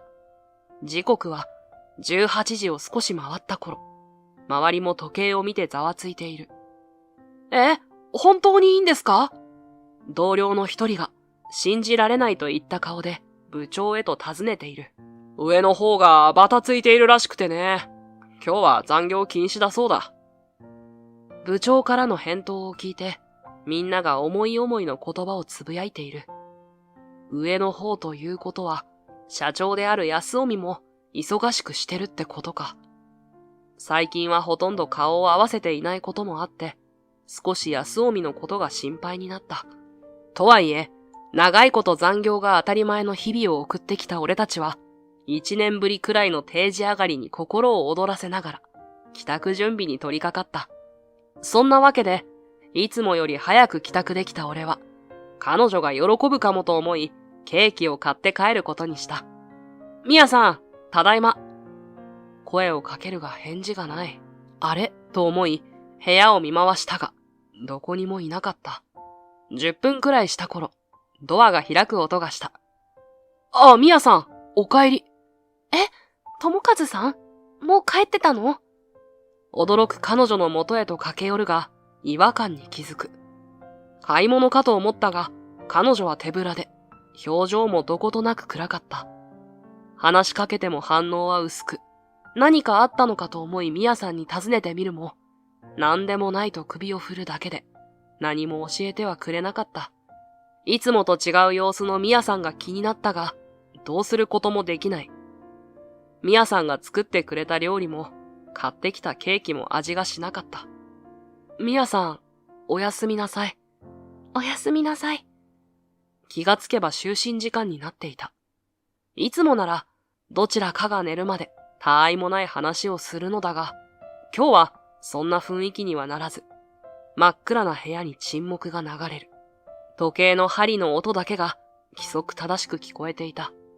本当は何があったのか問い詰めて、聞き出したいくらいだったが、そんなことはできなかった。俺はただの同居人で、ミヤさんとは特別な関係ではないのだから、彼女が話したくないのであれば仕方ない。彼女自身が話してもいいと思えるまで待つしかないのだ。こんなに近くにいるのに、何かあったであろう彼女の心に寄り添うこともできない。この関係がじれったかった。でも、俺にそのラインを踏み越える勇気なんかないんだよな。俺はミヤさんのことを好きになっていた。あの瞳に惹かれた時から、もう好きだったのだと思う。いわゆる一目惚れ。一緒に過ごす時間が増えていくほど、好きという感情は大きくなっていった。でも、それを表に出すわけにはいかない。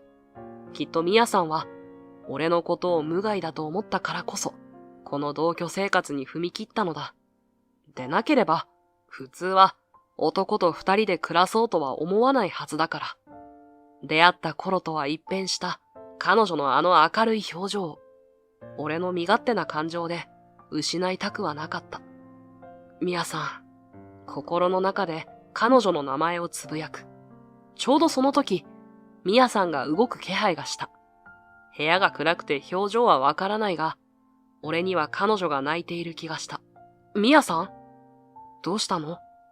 声をかけると、ミヤさんの体がピクッと震えた。友和さん、隣に寝てもいい？思いもよらなかった提案に思わず飛び起きる。義士。ベッドにミヤさんの体重がかかる。俺は慌てて彼女が横になれるスペースを作ると、そこにミヤさんがスルッと入ってきた。心臓の音がうるさいくらい鳴っている。俺は彼女の体に触れないように慎重に布団に入った。ごめんね、わがまま言って。いや、別に構わないけど。裏返りそうになる声を必死に抑えながら、煩悩を消し去ろうと、ぎゅっと目を閉じる。少しの沈黙の後、ミヤさんが口を開いた。私、兄が一人いるの。唐突に始まった話に、頭がハテナでいっぱいになるが、俺は黙って話を聞くことにした。強くて、優しくて自慢のお兄ちゃんだった。いつも私を助けてくれて、私は何も返すことができなかったけど、今でもすごく感謝してる。ミヤさんはお兄さんが大好きなんだね。うん、お母さんが亡くなってからは、お兄ちゃんだけが私の味方だったから。ミヤさんの家族の話を聞いたのは一度だけ。母親が亡くなっていて、反りが合わない父親の元を離れたと言っていた。詳しいことは何も話してくれなかったけど、今の話を聞く限り、ミヤさんは家庭内で父親からは冷遇されていたのだろ今、お兄さんは何をしてるの？お父さんの会社を継いで頑張ってる。だから私は会いに行けない。そんな、お兄さんと会うだけなのに。そういう家だから仕方ないの。それ以上、ミヤさんは何も言わなくなってしまった。再び沈黙が流れる。ねえ、友和さん？囁くような声。そして、ミヤさんの体が俺の方へと近づく。腕をあと少し動かしたら、触れそうなくらいの近さだ。俺の心臓のドキドキが加速する。もしかしたら、ミヤさんは俺のことを、ミヤさん。友和さんは私の話をたくさん聞いてくれて、優しくていい人で、一緒にいると安心する。ミヤさんの言葉に、俺の心の片隅にある何かが震えた気がした。友和さんはね、お兄ちゃんに似ているの。歳も同じだし、優しくて私を助けてくれるところも似てる。ああ、そうか。つまり、お兄さんの代わりということか。ミヤさんが俺を無害判定しているのが分かった。その残酷な真実に、俺は打ちのめされそうだった。ミヤさんのお兄さんなら、超絶美形だろうから、顔面のレベル差がすごいだろうけどね。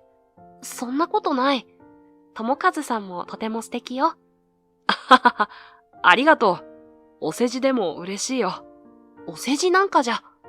軽口を叩くことで、なんとか気持ちを持ち直す。そして、起き上がりそうな勢いのミヤさんの頭を、ポンポンと撫でた。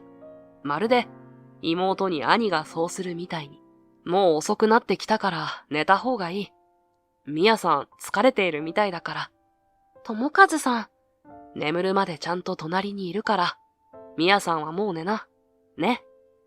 優しく諭すように言うと、ミヤさんも何も言わずに静かに横になる。しばらくすると寝息が聞こえてきた。俺は暗がりの中、ミヤさんの顔を見つめた。無防備なその顔にキスをしたくなる。だが、その衝動を必死に抑える。これまでの甘酸っぱい日々が浮かんでは消えていった。カーテンから漏れる朝日が顔に当たって目が覚める。いつの間にか寝てしまったようだった。隣を見ると、もぬけの殻だった。布団に触れてみても、すっかり冷たくなっていて、彼女のぬくもりは感じられなかった。ミヤさん？声をかけるが、部屋はしんと静まり返っている。起き上がって部屋を見回すが、やはりミヤさんの気配はない。そして、彼女がいつも寝ているベッドは、きちんと整頓されていた。あれは手紙？彼女が気に入って買った淡いピンクの花柄の布団の上に、白い封筒がポツンと置かれていた。嫌な予感がして、俺は飛び起きる。慌ててその封筒を手にすると、中に入っている手紙を読んだ。今までありがとう。さようなら。そこには、彼女らしい丁寧な文字が綴られていた。いつかこの日が来ると分かっていたけど、こんなにも急に訪れるとは思わなかった。ミヤさん。俺はかすれた声で彼女の名前を呼んだ。友和さん。俺の記憶の中でしか返ってこない返事。大好きだった笑顔。もう二度と聞くことのない彼女の声を思い出しながら、俺は一人、涙を流していた。精神状態はひどかったが、習慣というのは怖いもので、俺は無意識に仕事に行く準備を整えていた。そんな自分を笑いながら、俺は重い足取りで会社へと向かったのだった。家にいて彼女を思い出すよりはマシだろうと思いながら。会社へ着いて仕事の準備をしていると、社員全員が集められた。そこには先代社長、現在は会長職についている大崎康成がいた。社内で姿を見るのは久しぶりだったが、以前にも増して顔には厳しさが滲んでいた。しかし、社長である安臣の姿はどこにもなかった。社員諸君、今日は重大な発表がある。低く、威厳のある声が響き渡る。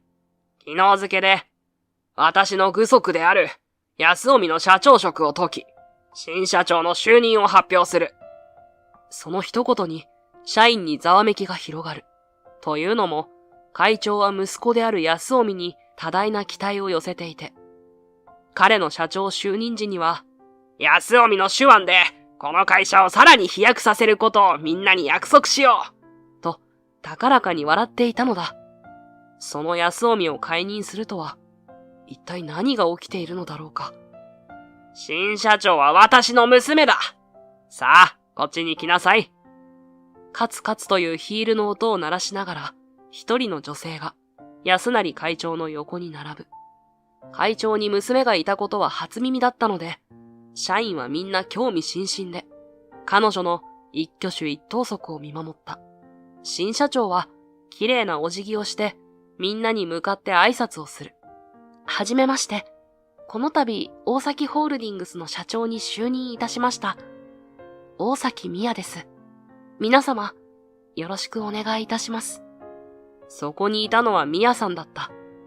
キリッとしたメイクのせいか、印象がきつめだったし、冷たく刺さるような声色だったが、間違いなく彼女は美也さんだった。会長の娘、ということは、安臣の妹、そして、昨日話してくれた父親というのは、安成会長のことで、優しいお兄さんというのは、安臣のことだったのか？でもあいつ、妹がいるなんて一言も言ってなかった。そうつぶやいてハッとする。安臣とは、大学の頃からいろいろな話をしてきたが、家族の話を聞いたことはほとんどなかった。家族構成や家族仲、美也さんの話を聞いた今なら、なぜ安臣が話さなかったのかも少しわかる気がした。前社長はうまくやりきれなかったようですが、今後は利益を出すことを第一に考えてください。無駄な費用を払うことはいたしません。結果を出せない部門、社員はこの会社には必要ありません。そのことを頭に入れた上で業務に励んでください。私から以上です。まあ合格といったところか。では諸君、新社長のもと、さらなる成果を上げてくれることを期待している。安成会長がそう言って下がろうとしたとき、俺は思わず声を上げていた。安臣社長はどうなったんですか？俺の声に、安成会長の眉がピクリと上がる。安臣は工場へと異動になった。社長自らが輪を乱そうとしたのでね。諸君らもそうならないように気をつけてくれたまえ。会長は以上だと言うと、新社長を伴って退席した。すべてが晴天の霹靂だった。たった一日で、様々なことが大きく変化した。親友は左遷され、好きな人は突然出て行き、新社長として再会した。安臣とも話をしたかったが、まずは美也さんと話がしたかった。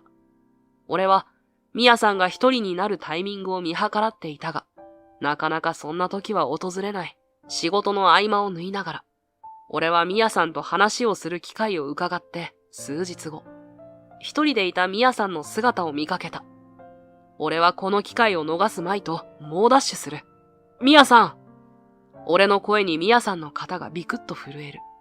そのまま無視して行こうとする美也さんの肩を掴むと、強引にこちらへと振り向かせる。美也さんは無表情で俺を見つめていた。冷たいその眼差しに、俺は思わず掴んでいた肩から手を離す。何かご用ですか？眼差しだけではない。俺に向けられる声も冷たく、俺の記憶に残っている彼女とは、まるで別人のようだった。ミヤ、気安く名前を呼ばないでもらえますか？突き放すような言い方に、頭を殴られたようなショックを受けた。そもそも、あなたは誰ですか？私に話しかけられるほどの立場の方ですか？申し訳ないですが、私には一般社員の方と無駄話をする時間はありません。業務に関することならば、あなたの上司を通してください。そう言うと、彼女はきびすを返して去っていった。ヒールの音が廊下に響いている。俺は情けないことに、ショックでその場からしばらく動くことができなかった。あれから数日、俺は安臣へと連絡を入れているが、連絡は一向に返ってこない。宮さんとも。この日も休憩時間を利用して安臣に連絡を入れたが、コール音が虚しくなるだけだった。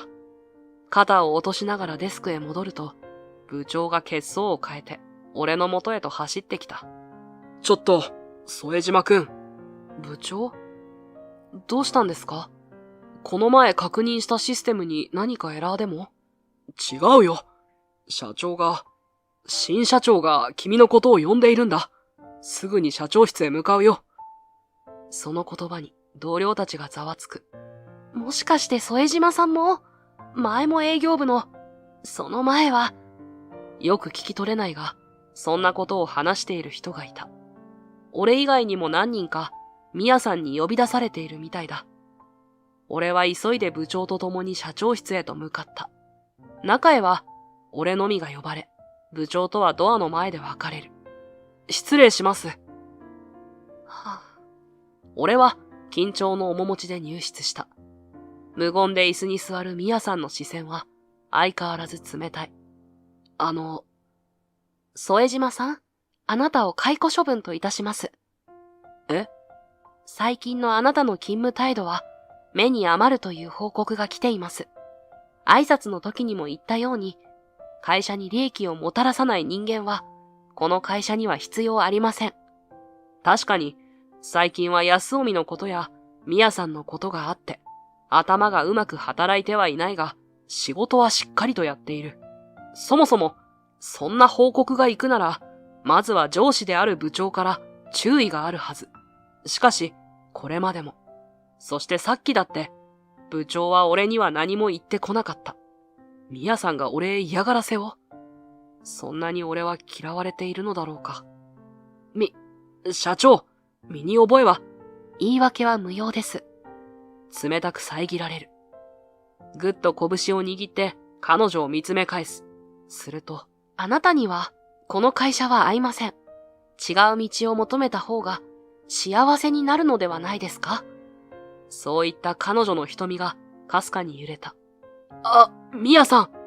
話は以上です。そう言うと、ミヤさんは俺などいないかのように、机の上の書類に目を通し始めた。そこに、強い拒絶の意志を感じ取った俺は、黙って社長室を去ることしかできなかった。翌日、俺は安臣が飛ばされたという工場へと来ていた。幾度となく安臣に連絡を入れても返事は返ってこなかったので、直接聞きに来たのだ。今までは仕事があって無理だったが、幸いなことに解雇処分となった俺には、時間ができた。その点だけは感謝するべきなのかもしれない。俺は安臣に会いたい旨を伝えて待たせてもらうことにした。最悪、何時間でも待つつもりだったが、安臣はすぐに現れた。友和。久しぶりだな、安臣。数ヶ月ぶりにまともに顔を合わせたのだが、安臣の顔は疲れが滲んでいて、はつらつとした美男子の面影は、鳴りを潜めていた。友和も老け込んだな。お互い様だろ。俺たちまだ30代なのにな。そう言って、ふっと笑い合う。そこには、昔のような雰囲気が残っていて、懐かしいような悲しいような、複雑な気持ちになった。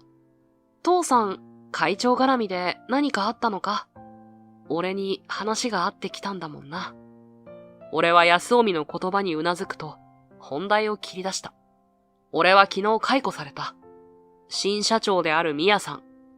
お前の妹さんにな。宮が、お前を？そうか。その口ぶりだと、新社長に宮さんが就任したのは知ってるんだな。父さんから聞かされたからね。それよりも、なんで友和が宮を知ってる素振りなんだ？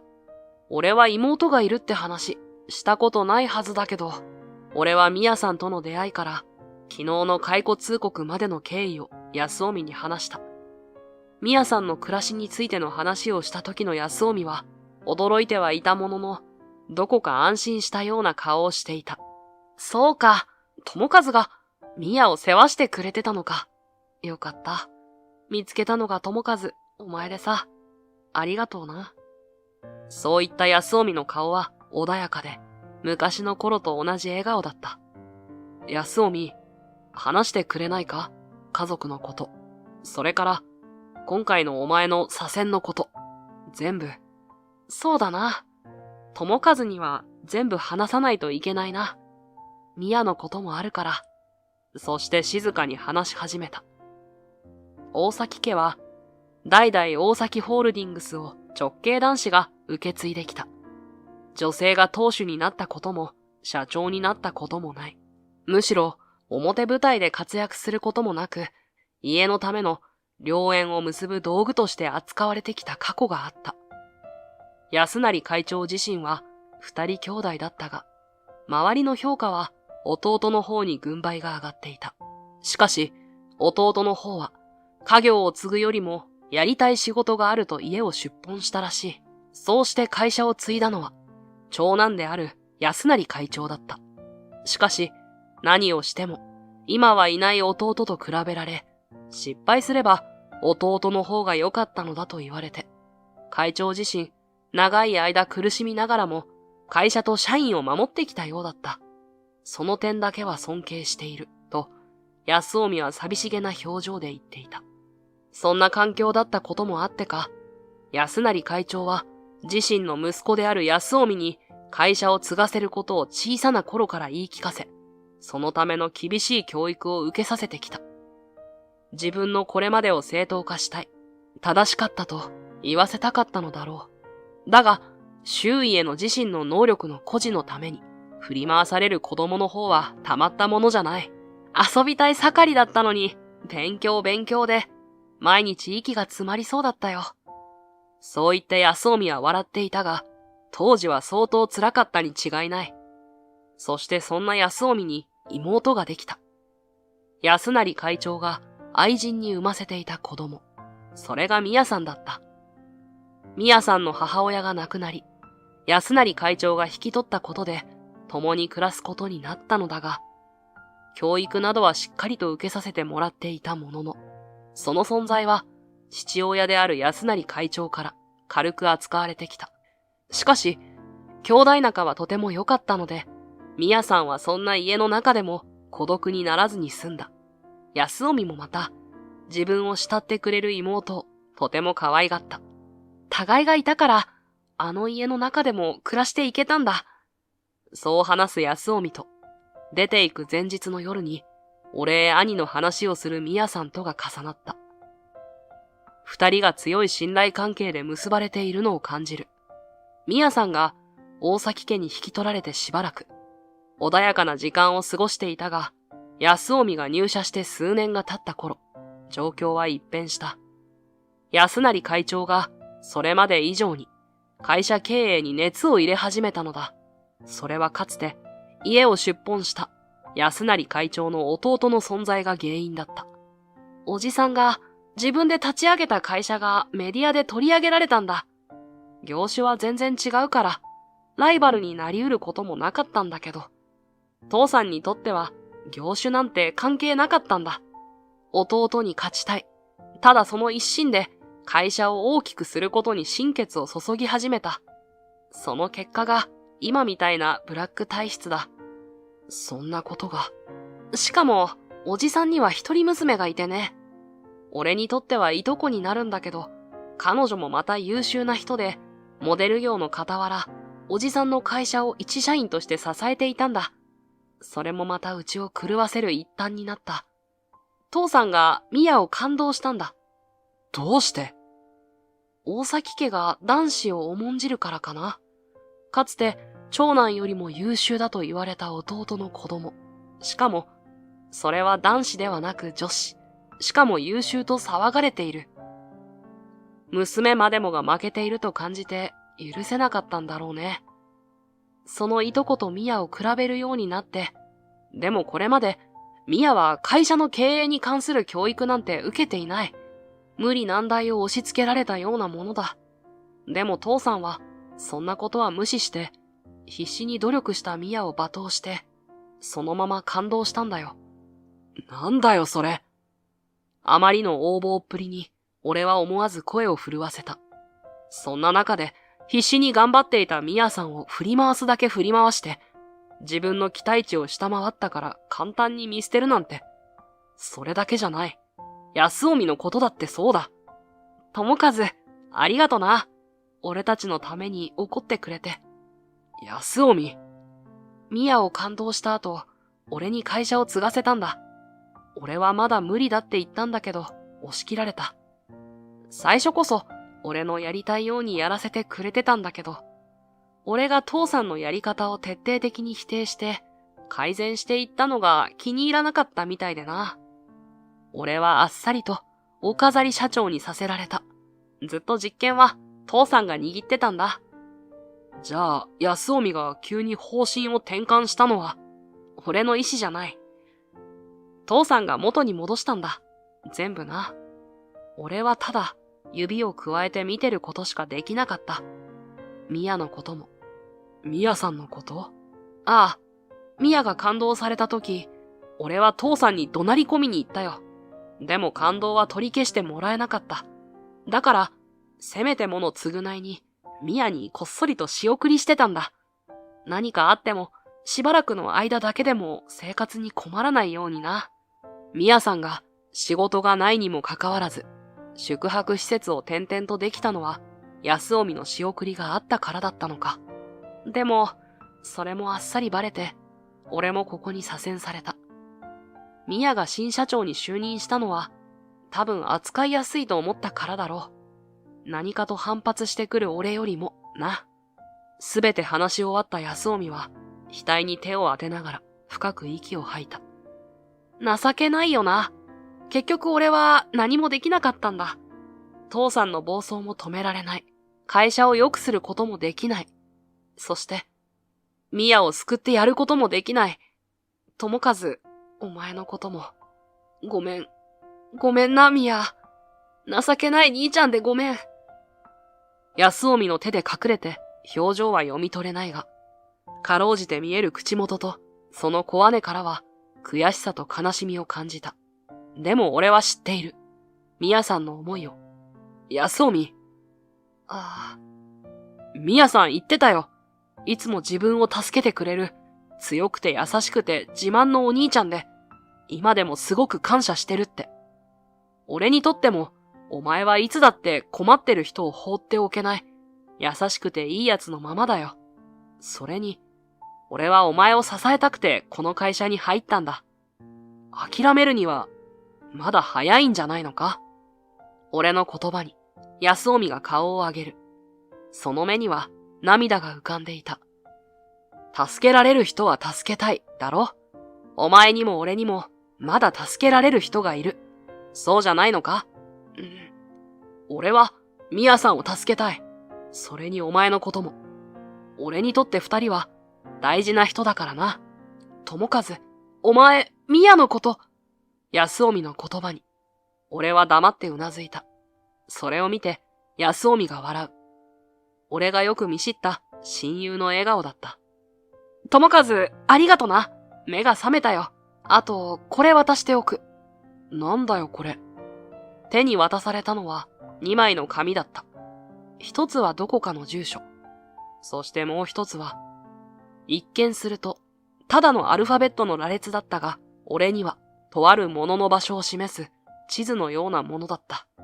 1枚目の方は、そこに行けば父さんの監視もなく、ミヤに会えるはずだ。もう1枚は、お前ならわかるよな。ああ、でもいいのか？いいんだ。俺もなんだかんだ言って踏み切れなかった。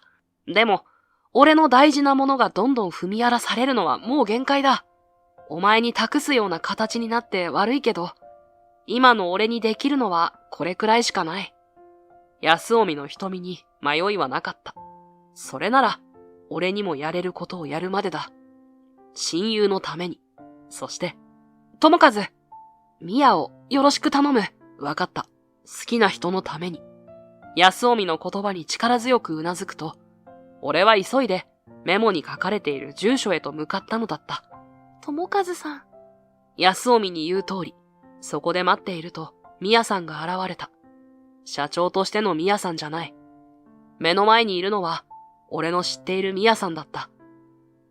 俺の顔を見た瞬間、泣き崩れるミヤさんを、俺はとっさに抱き留めた。ごめんなさい。ごめんなさい。泣きながら謝るミヤさんの頭を撫でる。お兄ちゃんから全部聞きました。友和さんにはすべてを話したって。まさか、お兄ちゃんと友和さんが親友だったなんて知らなかった。俺も、安臣とミヤさんが兄弟だって知った時は驚いたよ。しかも社長として現れたんだからね。ミヤさん、今まで辛かったね。よく頑張ったよ。友和さん。俺の言葉にまた泣き始めてしまったミヤさんを抱きしめながら、俺は彼女が落ち着くのを待った。ねえミヤさん、聞かせてほしいんだ。俺を突然解雇した理由は何なのか。俺の問いに、ミヤさんは少し黙った後、はっきりとした口調で答えてくれた。あなたを守りたかったんです。私も結局はお兄ちゃんの時と同じで、父にとってはお飾りの社長でしかありません。しかも、私にはお兄ちゃんみたいに会社経営がわかるわけじゃありません。父のやり方が良くないことは分かっても、止める方法を思いつくこともできない。だから、私にできることは、少しでも多くの人をあの会社から救い出すことでした。そのために悪役を買って出て、次々に人を解雇してるんだね。俺だけじゃない。他にもいるんだよね。ミヤさんが解雇を言い渡した人。俺がそう尋ねると、こくりとうなずく。前に同僚が話してたのは、そういうことだったのだ。新社長から呼び出された人は、解雇になって辞めさせられる。だからあの日も、彼らはその話をしていて、次は俺の番だと思ったんだ。幼稚な方法だっていうのは分かっています。でも私に思いついたのはそれくらいで、そこにいたらみんなダメになってしまう。だから。そうか。なら今度は2人でやろう。いや、3人か。え？戸惑うミヤさんに俺は計画を伝える。それを聞いたミヤさんは血相を変えて反対した。そんな危険なことしないでください。うまくいかなかった時は、友和さんが。もちろんそうならないように気をつけるよ。でも、言い募るミヤさんを、俺はぎゅっと抱きしめた。友和さん。ミヤさんが俺を守ろうとしてくれたように、俺もミヤさんを守りたいんだ。俺は、君のことが好きだから。え？初めて会ったあの日から、君に惹かれてたんだ。そして、一緒に笑って過ごすうちに、思いは大きく膨らんでいった。でも勇気がなくて、あの時には言えなかったんだ。ミヤさんは俺の腕の中で黙っている。でも、君が突然いなくなって後悔した。だから、もうあの時みたいに何もしないまま後悔はしたくないんだ。友和さん。俺はミヤさんのことが好きだから、君を守るために自分のできることをするよ。顔を上げたミヤさんと目が合う。その瞳は涙に濡れてキラキラと輝いていた。出会った時と同じ澄んだ瞳で、俺のことを見つめながらミヤさんが口を開く。友和さん、私も出会った時からあなたのことが好きです。あんな状態の私を見捨てずに助けてくれたことも、家事ができない私に寄り添ってくれたことも、本当に嬉しかった。毎日、あなたと過ごせるのが楽しくて、ずっと続いて欲しかった。大きな瞳からポロポロと涙がこぼれ落ちる。その涙をそっと拭いながら、俺はミヤさんの思いを受け取った。ミヤさん、俺もまた君と一緒に過ごしたい。だから、俺たちの手で取り戻そう。大丈夫。俺たちならできるよ、きっと。はい。俺たちは互いを見つめ合いながら戦う決心をしたんだ。大切な人、場所を守るために。それから約1週間後のこと。俺は、安成会長が社長時代から行ってきた不正の数々をまとめたファイルを手に、行政機関へと告発をした。これらの証拠は、安臣があの日、俺に渡してくれたメモから発掘したものだ。あのメモに書かれていたものは、会社の暗部、主に安成会長が直接指示を出した。不正の詳細や証拠音声などをまとめたファイルの一部が保管されている場所を示すパスだった。お前ならわかるよな。社内 SE として勤務してきた俺が、そのメモからこのファイルへとたどり着き、他の証拠も集めると信じて託してくれたもの。俺とミヤさんで協力して、俺たちでまとめ上げたこの証拠が決め手となって、安成会長の不正は暴かれた。その結果、安成会長は逮捕され、会長職を退くこととなった。また、会長の息がかかった役員や社員たちも、この件で一掃された。もちろんこれは、会社としても大ダメージを食らうことになった。世間や取引先、提携企業、株主からの信頼を失い、会社として存続の危機に立たされた。だが、ミヤさんは兄である前社長を呼び戻し、二人で関係先を回り、誠心誠意の謝罪行脚を行った。離れていった企業もあったが、自分たちをもう一度信じてくれた人たちへ、その信頼を二度と裏切らないことを約束し、兄弟で助け合って会社を再興することを誓った。真面目で人のことを考えられるこの二人ならば、きっと会社が立ち直るのもそう遠くはない未来だと俺は信じている。友和さん。ミヤさん、仕事は終わったの？ええ。お兄ちゃんが今日は記念日なんだから早く帰りなさいって言ってくれて。安臣、ナイス。あれから俺とミヤさんは結婚した。そして、今日は初めて迎える結婚記念日だ。俺たちは小さなアパートでつつましく暮らしている。元社長令嬢で、現社長が住むにはどうなのか、と思ったのだが、出会った時みたいに暮らしたい。というミヤさんの希望を叶える形になったのだ。会社の立て直しも順調で、俺も二人をサポートするために毎日頑張っている。安臣はまだ独身だが、仕事に邁進していて、毎日楽しそうだった。友和さん、私今とっても幸せ。急にどうしたの？言いたくなったの。記念日だから。記念日のケーキを買って、二人で並んで帰る帰り道。ミヤさんが、俺の腕にぎゅっと掴まりながら、嬉しそうにしている。じゃあ、俺も。ミヤさんと結婚できて、毎日幸せだよ。そう言って、不意打ちのキスをする。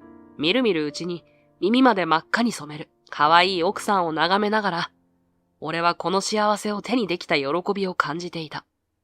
ミヤさんから解雇を言い渡された時、状況は絶望的に見えた。